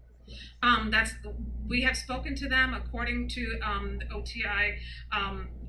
There aren't any risks. If you hear the people that spoke to us several meetings ago, and our meetings are online and you can please listen to it, there are many people who think differently. So unfortunately, we can't. We listen to the agency, and we know that there are people out there that truly believe and have experienced things. But again, if you want to listen to that testimony, that would be on our meeting the month before you joined the board. So I think that would be our March meeting. So you want to give that a listen, and they can't do it right now. Okay. Next, I have Mark. Yeah. So again, where is this location specifically? It is on Austin Street, and TGI Fridays. Okay, there you go. TGI Fridays. Where's TGI Fridays? Next to where the old down there where the Barnes and Noble used to be, next to the Target. Is it a commercial strip? Yeah. Alton, yeah. Okay. So we have the option, if we want to make a suggestion, just like we did the last time, to a different location, or they're not giving us that option. It's not an option. It's our comment. We can write all we want to. We could write like a Shakespeare prose and send it back in. Literally, we can go sky's the limit. But the reality is, I think it makes more sense. If we were to stick with what we did before, it's actually in a commercial district. So our recommendation before was keep it in commercial, and it already is in commercial. Okay. Next person, I have John. Yeah.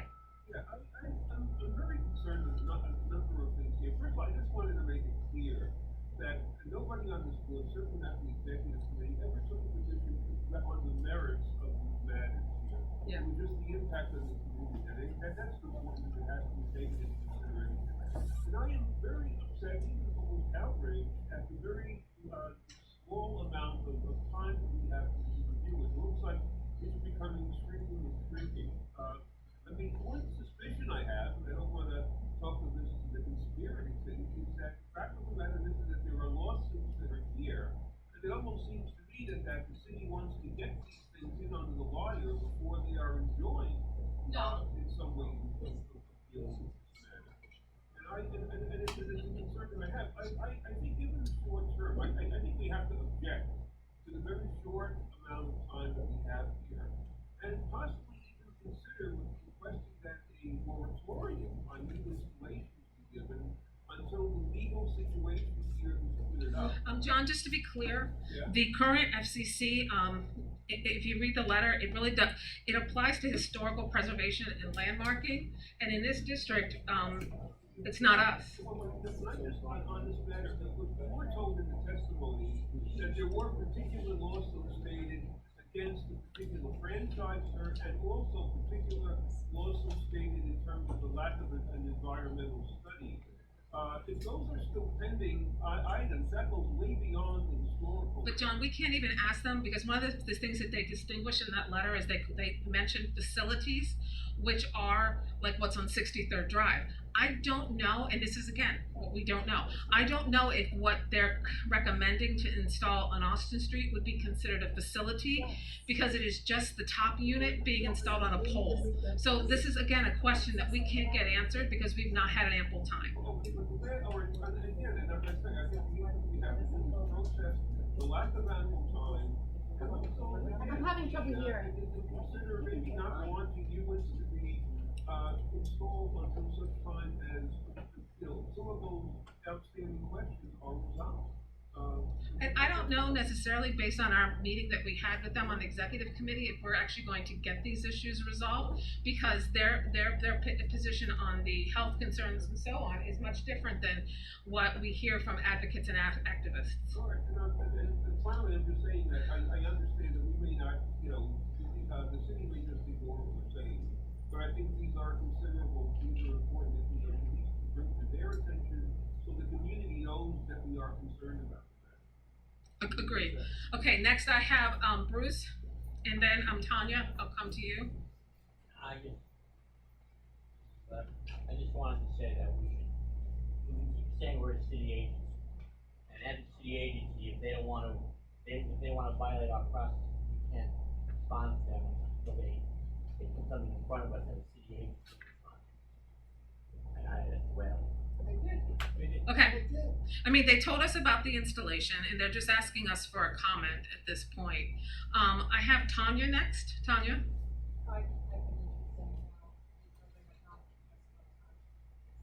Okay, so you'd want us to send them a comment saying that we would prefer this not be installed at this point, and because we haven't had ample time to review. Okay, and then I have Beatrice. I have a question. Is this 5G tower open for the public to? Yes, it was a link NYC. Okay, then I would agree with Martha that we need we should install it, because a lot of people do walk around the street during the business hours, and if they need to check something on their phones, and if it's to improve public use, then we should definitely do it for the public. Okay, I see you, Matt, but I did have someone, Karen, it was you I didn't call on, you're so patient. So Karen, and then Matt, and then Salwa.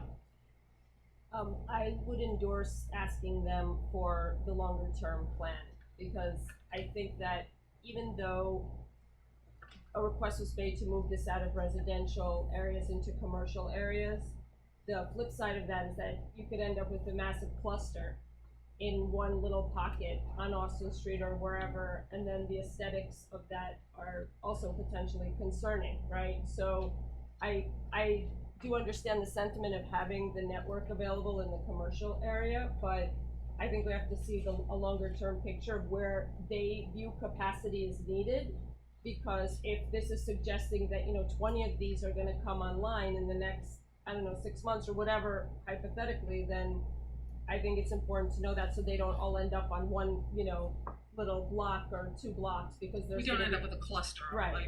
I think the cluster effect could be a real thing. So with the information we have, I would vote no at this stage until we could see a longer term plan for capacity, Frank. Okay, just real quick, Frank. Actually, there's 2,000 going up.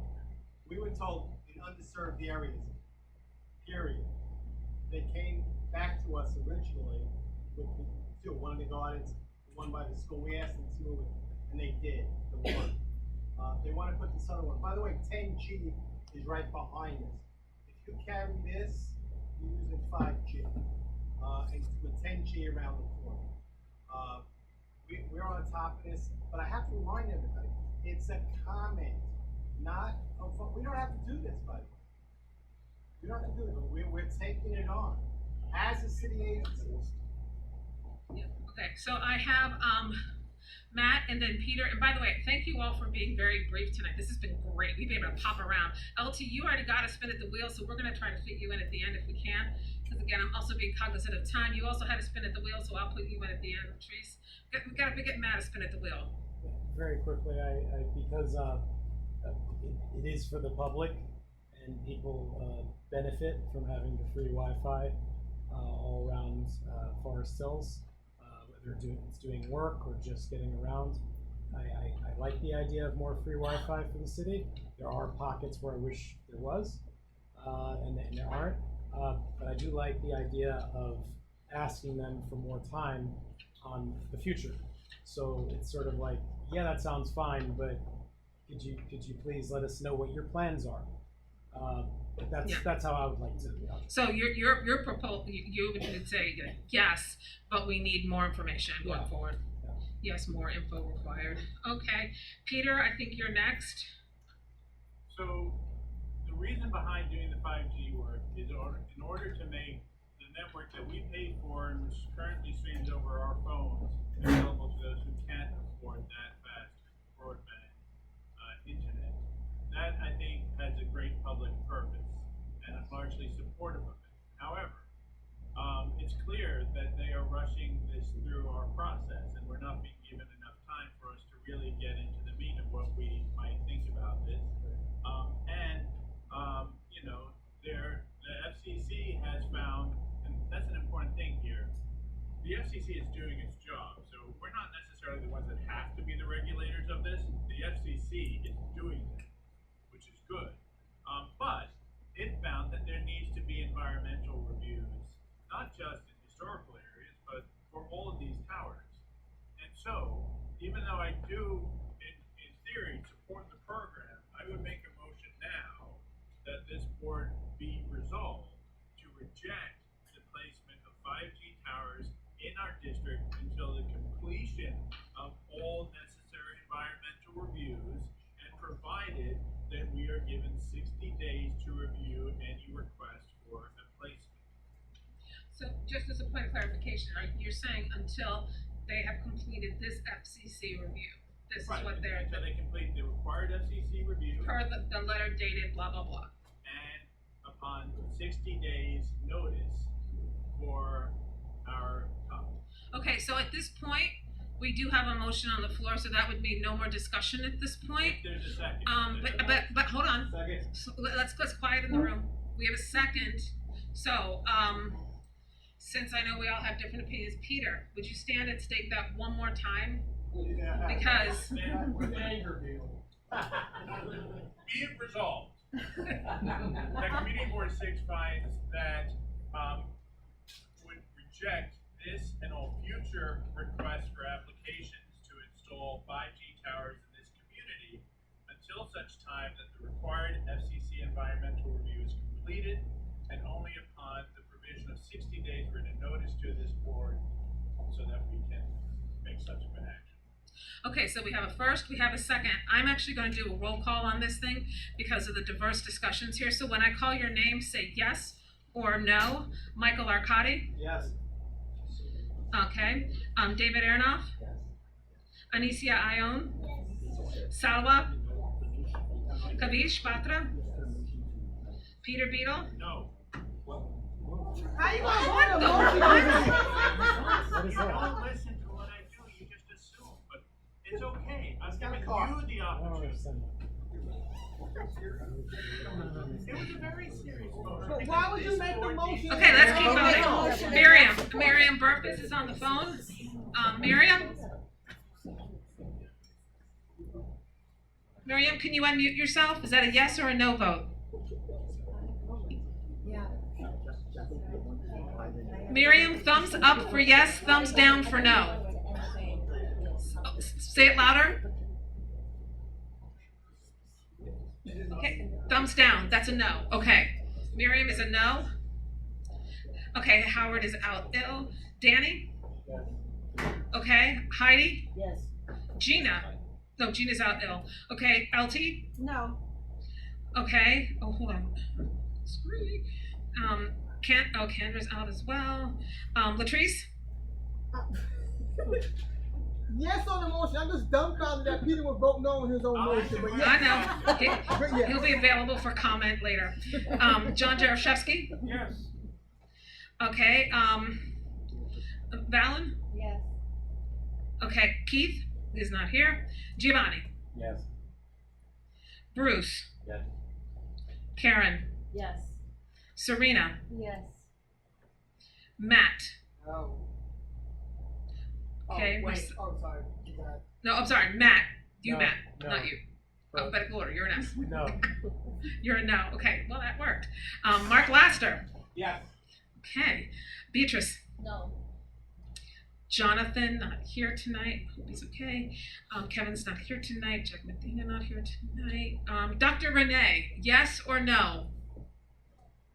Okay, say it again. Say it again. Okay, she said yes. Okay, so we're gonna get her as a yes. Okay, Steve Metz? No. Okay. Julie Milner? Yes. Pat Morgan? Yes. Elizabeth is out. Tanya? Howard? Yes on the motion and yes on being dumbfounded. Here, here. Diana? Sherry? I'm gonna say no. Okay, thank you. Oh, I heard that real good. Matt Sultan? No. Okay, Gladys? Yes. David Chance? Yes. Katrina is out. Herb? Yes. Okay. Jean's out. Martha Tucker? No. Brentley's not here. Edwin Wong? Yes. Titi's out. Effie? Yes. And Catherine Zapata? Yes. Okay, and then I'm going to be a no. Okay, so let me just do a quick count. I think the yeses have it. Give me 2 shakes.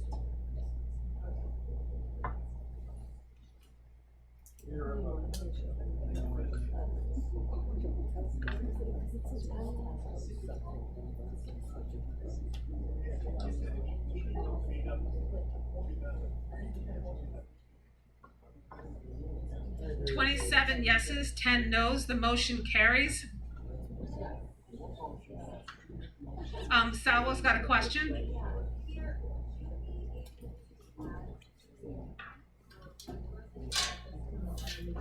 Okay, this is going to be a discussion on amending the resolution we just voted on. Or just adding on. That not only should their request come with, after SEC regulation, but also accompanied by expert data on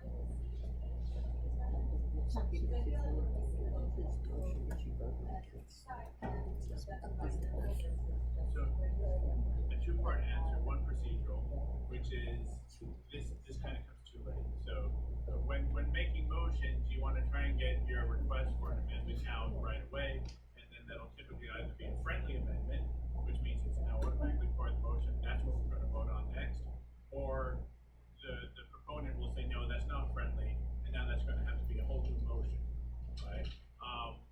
Second, not friendly. That's the idea behind letting the FCC do their review. It's also the idea I put behind having a 60-day comment period so that we could continue the conversation that's already been happening in here. You know, we're not scientists. Part of the reason I vote no is because we're not scientists. We're, you know, there's been some very passionate information provided to us that I take very seriously and it really concerns me. But, you know, the extrapolating animal studies to the real world is a very complex thing. So the FCC has regulations that it is enforcing and doing environmental review. So at a bare minimum, we need those, right? And then 60 days so that we can talk it through. So I kind of feel that structuring it that way gives us the opportunity to try and get at what your amendment would try to bring in. Okay, So that will be our comment to OTI on this particular installation at this time. And then when the time has passed and we do hear from them, we will follow up with the board and let you know what we've been able to learn from the agency. Understand, if one day you find yourself walking down Austin Street, you went to the gym and now you're gonna go to Fridays, because hey, you deserve it, and you see that installation, understand that it was the agency's decision to do that, that nothing, no bearing on our work. Okay, so just so that you understand that it's very possible that you will still see that get installed. Latrice. No, but I was gonna say, but that's what bothers me so much about this, the fact that the short notice in terms of them notifying you, and then on top of that, telling us we only have 15 business days, to me, it just seems like an ultimatum, which rubs me the wrong way and doesn't sit well with me. So that's why It didn't sit well with most of us, and again, this doesn't fall within the scope of us as a board, but this was brought to us. We're taking it seriously enough, so we'll see, we'll let you know news at 9 when we hear back. Now we're going to move on to the good and welfare portion of our meeting. Heidi, and then Pat, and then Mark, and then Michael. Okay. And then Edwin. Next week, Wednesday, 7:30 at the American Legion 112th Precinct Community Council meeting. We are having the anti-hate posters. We do have winners, so they will be on display. Everybody's invited. Plus, you can come and you can ask our new captain questions. So please join us. 7:30. Okay, great. Next up is Pat Morgan. Okay. Number one, welcome to the new members of the board. This is where I get to every year say a piece that was granted to all of us by Joe Hennessy, may he be of blessed memory, who was the chair of the board for many years. And it has stuck with me. And he says, you have one responsibility, not to yourself, but to the community.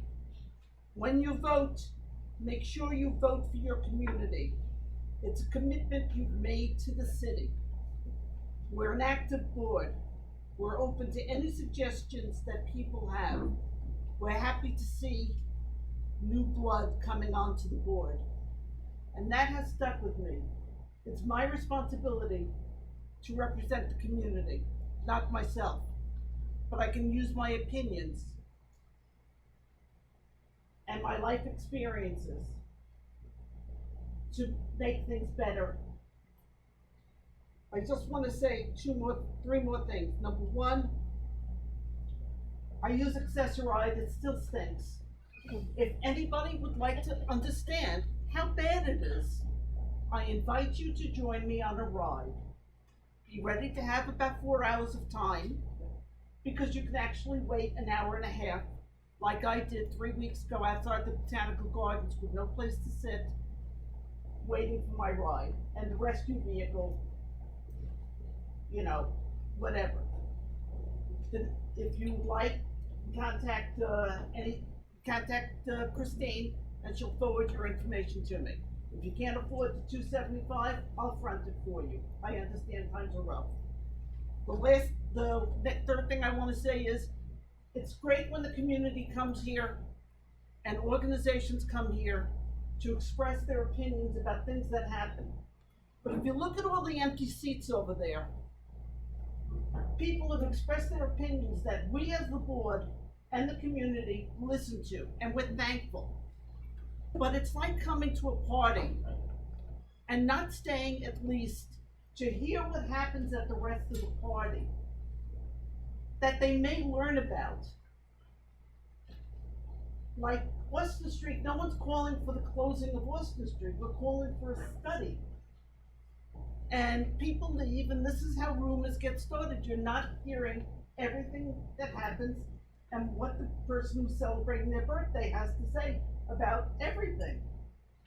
And my last thing is, how does someone who is not a member of the board get to be a public member of a committee? Thank you.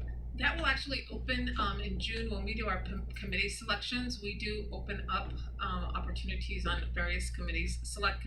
Most of the committees. There's a few that we don't have, where we allow members of the public to apply via Google form to serve on committees as a public member. Each board has a different amount of members because it's based on percentage. So because of course it wouldn't make sense to have more public members than appointed members. So we're very cognizant of that. So that will happen in June, and they will get their letters probably in August, right in time to return back to community board. Yes. And I just want to apologize.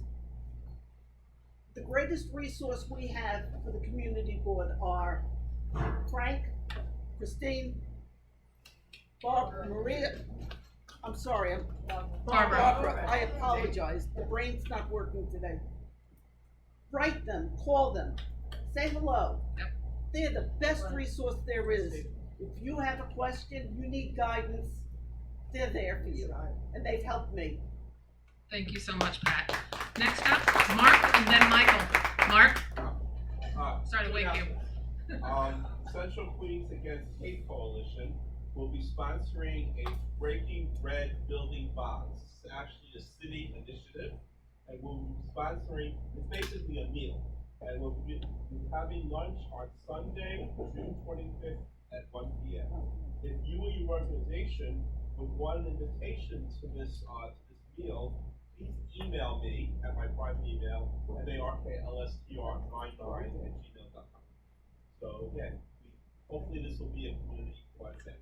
Okay, is there another one, Mark? Yeah, second. Okay. For over 10 years, New Yorkers have had the option in every polling place to vote with a hand-marked paper ballot or a ballot marking device, whichever they prefer. So just to give people an update, what happened, the current voting machines are very old. They're like 10 years old. So what's happening is the governor and legislatures allocated money to purchase new voting machines. And some of the machines they're looking at do not allow for these ballots to be handwritten. So there is a bill pending in both the Assembly and the Senate to mandate that these newly purchased machines must have that option. If we have any of our state elected officials here, please, I would like to share these bills with you. If not, if you want more information about this, again, you can email me. I'd be more than happy to share more information about it. Thank you. David had a question about your first announcement. It's going to be at Rain Tower. It's going to be on Austin Street. Amy Long, who works there, has sponsored one of our events there. It's like Austin Street. It's like right by the 112 Police Precinct. Okay, thank you very much. Michael. Yes, y'all heard about the parade, the annual Memorial Day Weekend Parade. It is on Sunday, May 28th. Starts the march at noon. I will start now from the beginning. We have a kickoff event at the Post this Friday, May 12th, open to anyone in the community to attend to hear the announcements of the Grand Marshals and see who are we honoring this year. So Friday, May 12th, 7 p.m. You're all invited. Free food. Please come join us. Anyone who's part of a formal group in the community is welcome to march in the parade. Please contact us if you want to march. We have over 50 groups marching this year, including Fleet Week participants. Nice. It's going to be double the size from last year, from a comeback from COVID. So I'm happy to announce that. If you are a $100 donor or more, you can go to the VIP event at the Westside Tennis Club on May 25th at 6 p.m. Hint, hint.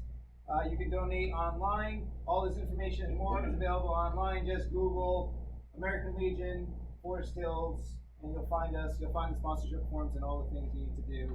Hope to see you at the parade. Thank you. Thank you so much, Michael. Next is Edwin Wong. Edwin. Hi everyone, just a few announcements. Well, actually, the Forest Hills Nation Association will most likely be watching the parade, so thank you, Michael, for organizing and really. For those of you who don't know, May is also National Military Appreciation Month.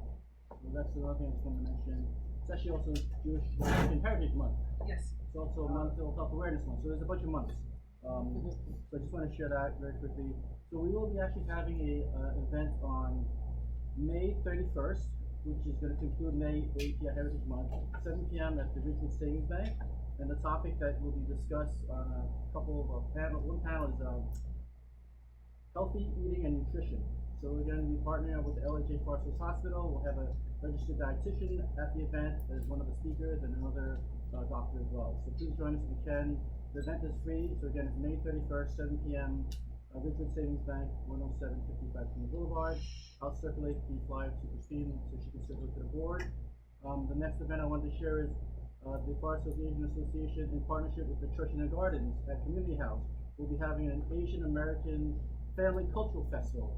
This will be in June on the 25th. It's a Sunday, 1:30 to 4.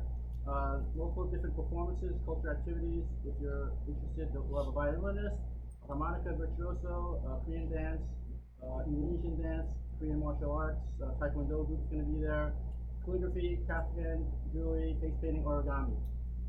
So that's going to be June 25th on a Sunday, and again, I'll share the flyer with Christine.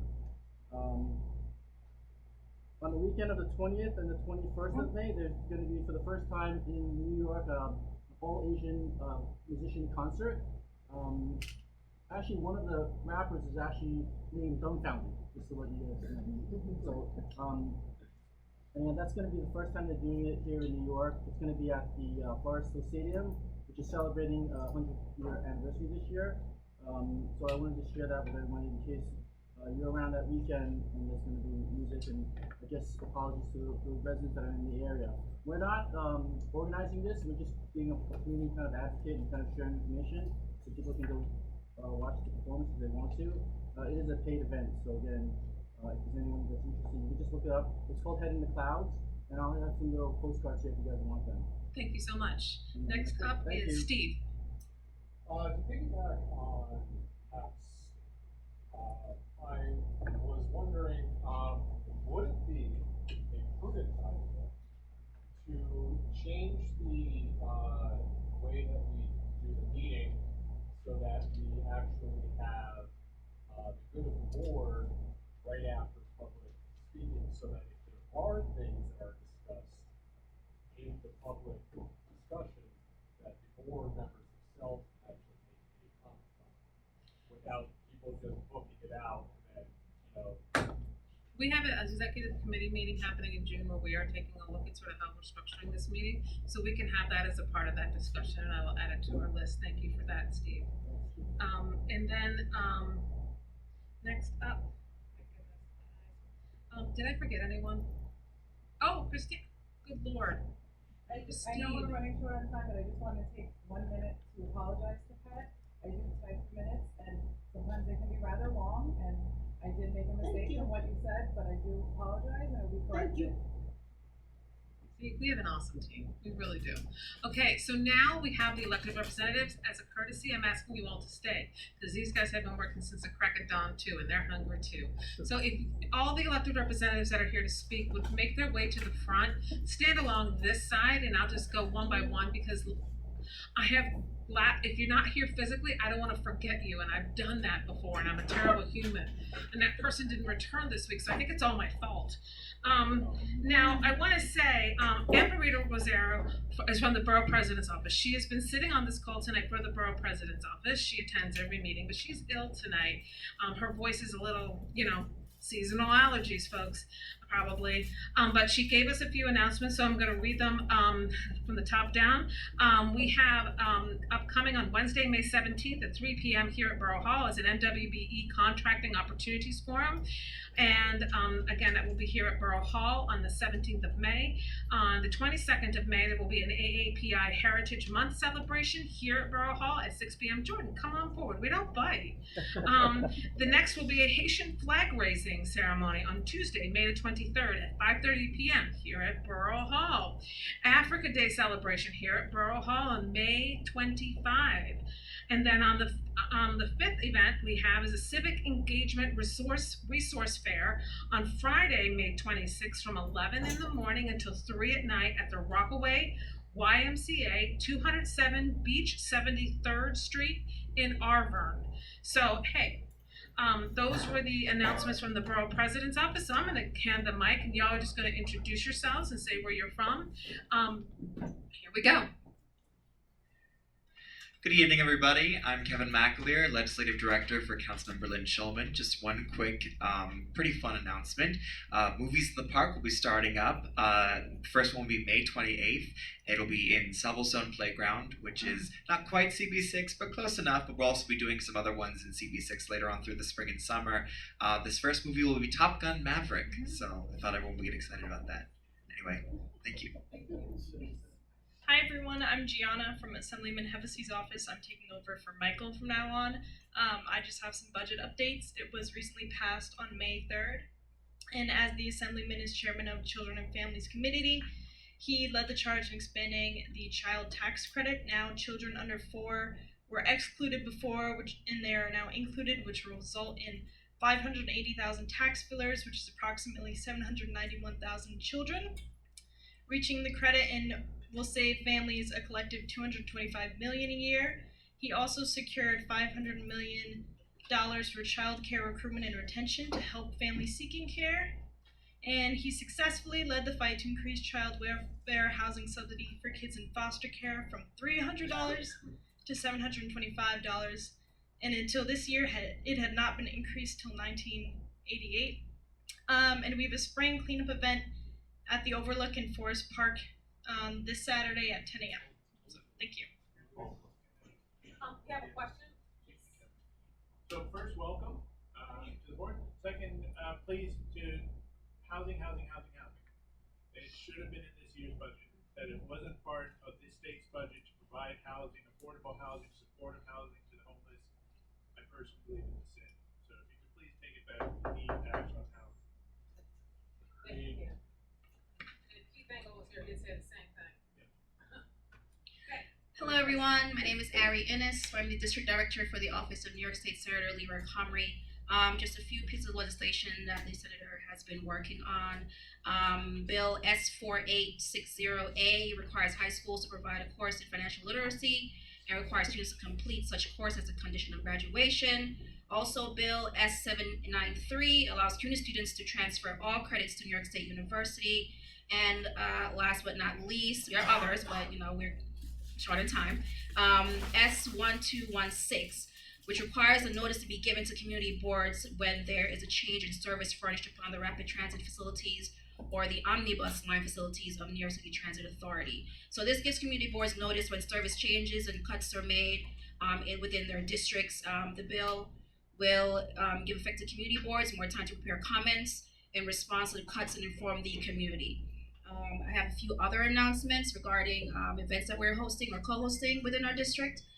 There's a job fair this year, next Thursday, May 18th, 11 to 3 p.m. in the Harvest Room. I have left flyers over there, I think. Everyone can get one. Hopefully I brought enough. There is also, on Saturday, May 20th, 2023, at IS-59 Community Health, Education, Employment, and Entrepreneurial Resources Fair. There is, let me see, oh, I missed one, sorry. A family block party, Saturday, June 3rd, 11 to 4 p.m. It is, the location is Brinkerhoff and Hannibal. Last but not least, Health Awareness Fair, Saturday, June 24th, Baisley Pond Park. Thank you. Perry, if you could say, just so y'all know, Senator Comrie was at the legislators' breakfast, and I will tell you, I know he was there to talk education, but he was real salty about housing, and I'm really glad he was salty about housing because he stands with Peter. So just so y'all know, if you want to keep affirming somebody who's for supportive housing and affordable housing, Leroy Comrie's your guy. So it was refreshing to see. So just if you could send him our love. I mean, mine. I don't speak for everyone in this room, just mine. We'd appreciate it. I certainly will. Thank you. We have a motion to send love. Second. Okay, Jordan. Jordan Goldis with Congresswoman Meng's office. Good to see everybody. Just a quick 60-second update. The mailbox graffiti that was in Rego Park, we thank you, David. I think you brought that to the board's attention. We reached out to the Postal Service and they got that removed within 2 days. So hopefully It's staying that way. I want to thank everybody that came out to the passport event we did 2 weeks ago at the Forest Hills post office. We had a couple hundred people come out. We did about 210 passport transactions. Very successful. If you weren't able to make it, we'll be doing another one probably next month, so we'll keep you updated on that one. And again, the backlog still exists. We are in touch with the State Department. They're supposed to get back to us about our request for a plan to speed things up, so please plan accordingly if you are seeking to travel and need a passport. We did some mobile office hours in the area at the Rego Park Library and also in Forest Hills last week at Common Point, Queens. These are where the Congresswoman goes for a couple hours. It's an opportunity for local residents to just come by and talk about whatever's on their mind, vent, compliment, just say hello. So we'll probably be doing more of those in the coming weeks and coming months. Flooding, a week and a half ago, we had a lot of heavy downpours, and there were residents in Forest Hills and Rego Park, as well as other parts of the borough, that did sustain some flooding. It wasn't as bad as Ida, but still, we are still calling on the city and state to use federal infrastructure funds to combat the problem. Even though the Congresswoman helped pass this massive infrastructure bill a year and a half ago, it's up to each individual state to decide where the funding goes. So even though Congress passed it, it's up to each individual state. Just 2 more items. The Congresswoman welcomed the President of South Korea to the Capitol a week and a half ago in the first joint address to Congress in 10 years. Last year, she helped secure reimbursements for stolen SNAP benefits, and now New York State has cleared the way for, the federal government gave New York State its approval to allow those funds to proceed. And lastly, we reintroduced a bill last week that would provide caregiving skills to those who care after individuals with autism. Thank you very much, and see everybody at the next meeting. The city and state does these rankings, and the Congressman is ranked #1 Muslim Asian, #1 Asian American, Asian influential figure in the state. So, shout out to Congressman. Effie, question? Guys, hold on just a second. Acknowledge that the Congresswoman was at the CC. Yeah. But I also wanted to let you know, I heard from a few people in the community that the passport was great, but it was advertised that it would be until 3 o'clock and they shut down the door at 1 o'clock. Now a lot of people were disappointed that it was shut down until 3. Okay, all right, I'll keep it in mind for the next time. And just to put this on your radar, during the rain, even though it doesn't flood people's homes, the corner of 63rd Drive and Queens Boulevard, almost all the way down to the post office this last storm, was flooding. It is routine. It gets a freaking stream. It is ridiculous, and it happens all the time. And it's not that those catch basins are filthy, because every time I walk by, I check, it's not too terrible. So I'm not sure that what's what there, but there's really a consistent problem that just isn't going away. Salva. I was going to second that. Also say that there are several homeowners in our course that did experience house flooding. So if you're collecting that information and or that we also need to find out, then also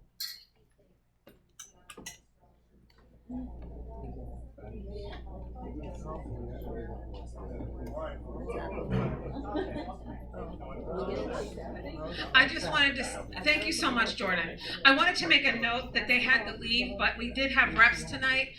We had Sandra Navarro from Senator Ramos's office, and we had Eileen Statatos from Irini Statatos from Senator Gennaros' office tonight. So I did want to make mention that they were here, and Adalbo's office was here at the beginning as well. So I did want to point that out so you know that your elected officials are here and paying attention, but sometimes they have other places they have to be. So that is it. Can I have a motion to adjourn? Steve, second, David Aronoff. Have a good night. I'll see you in June. Everybody, just take in the back the folder.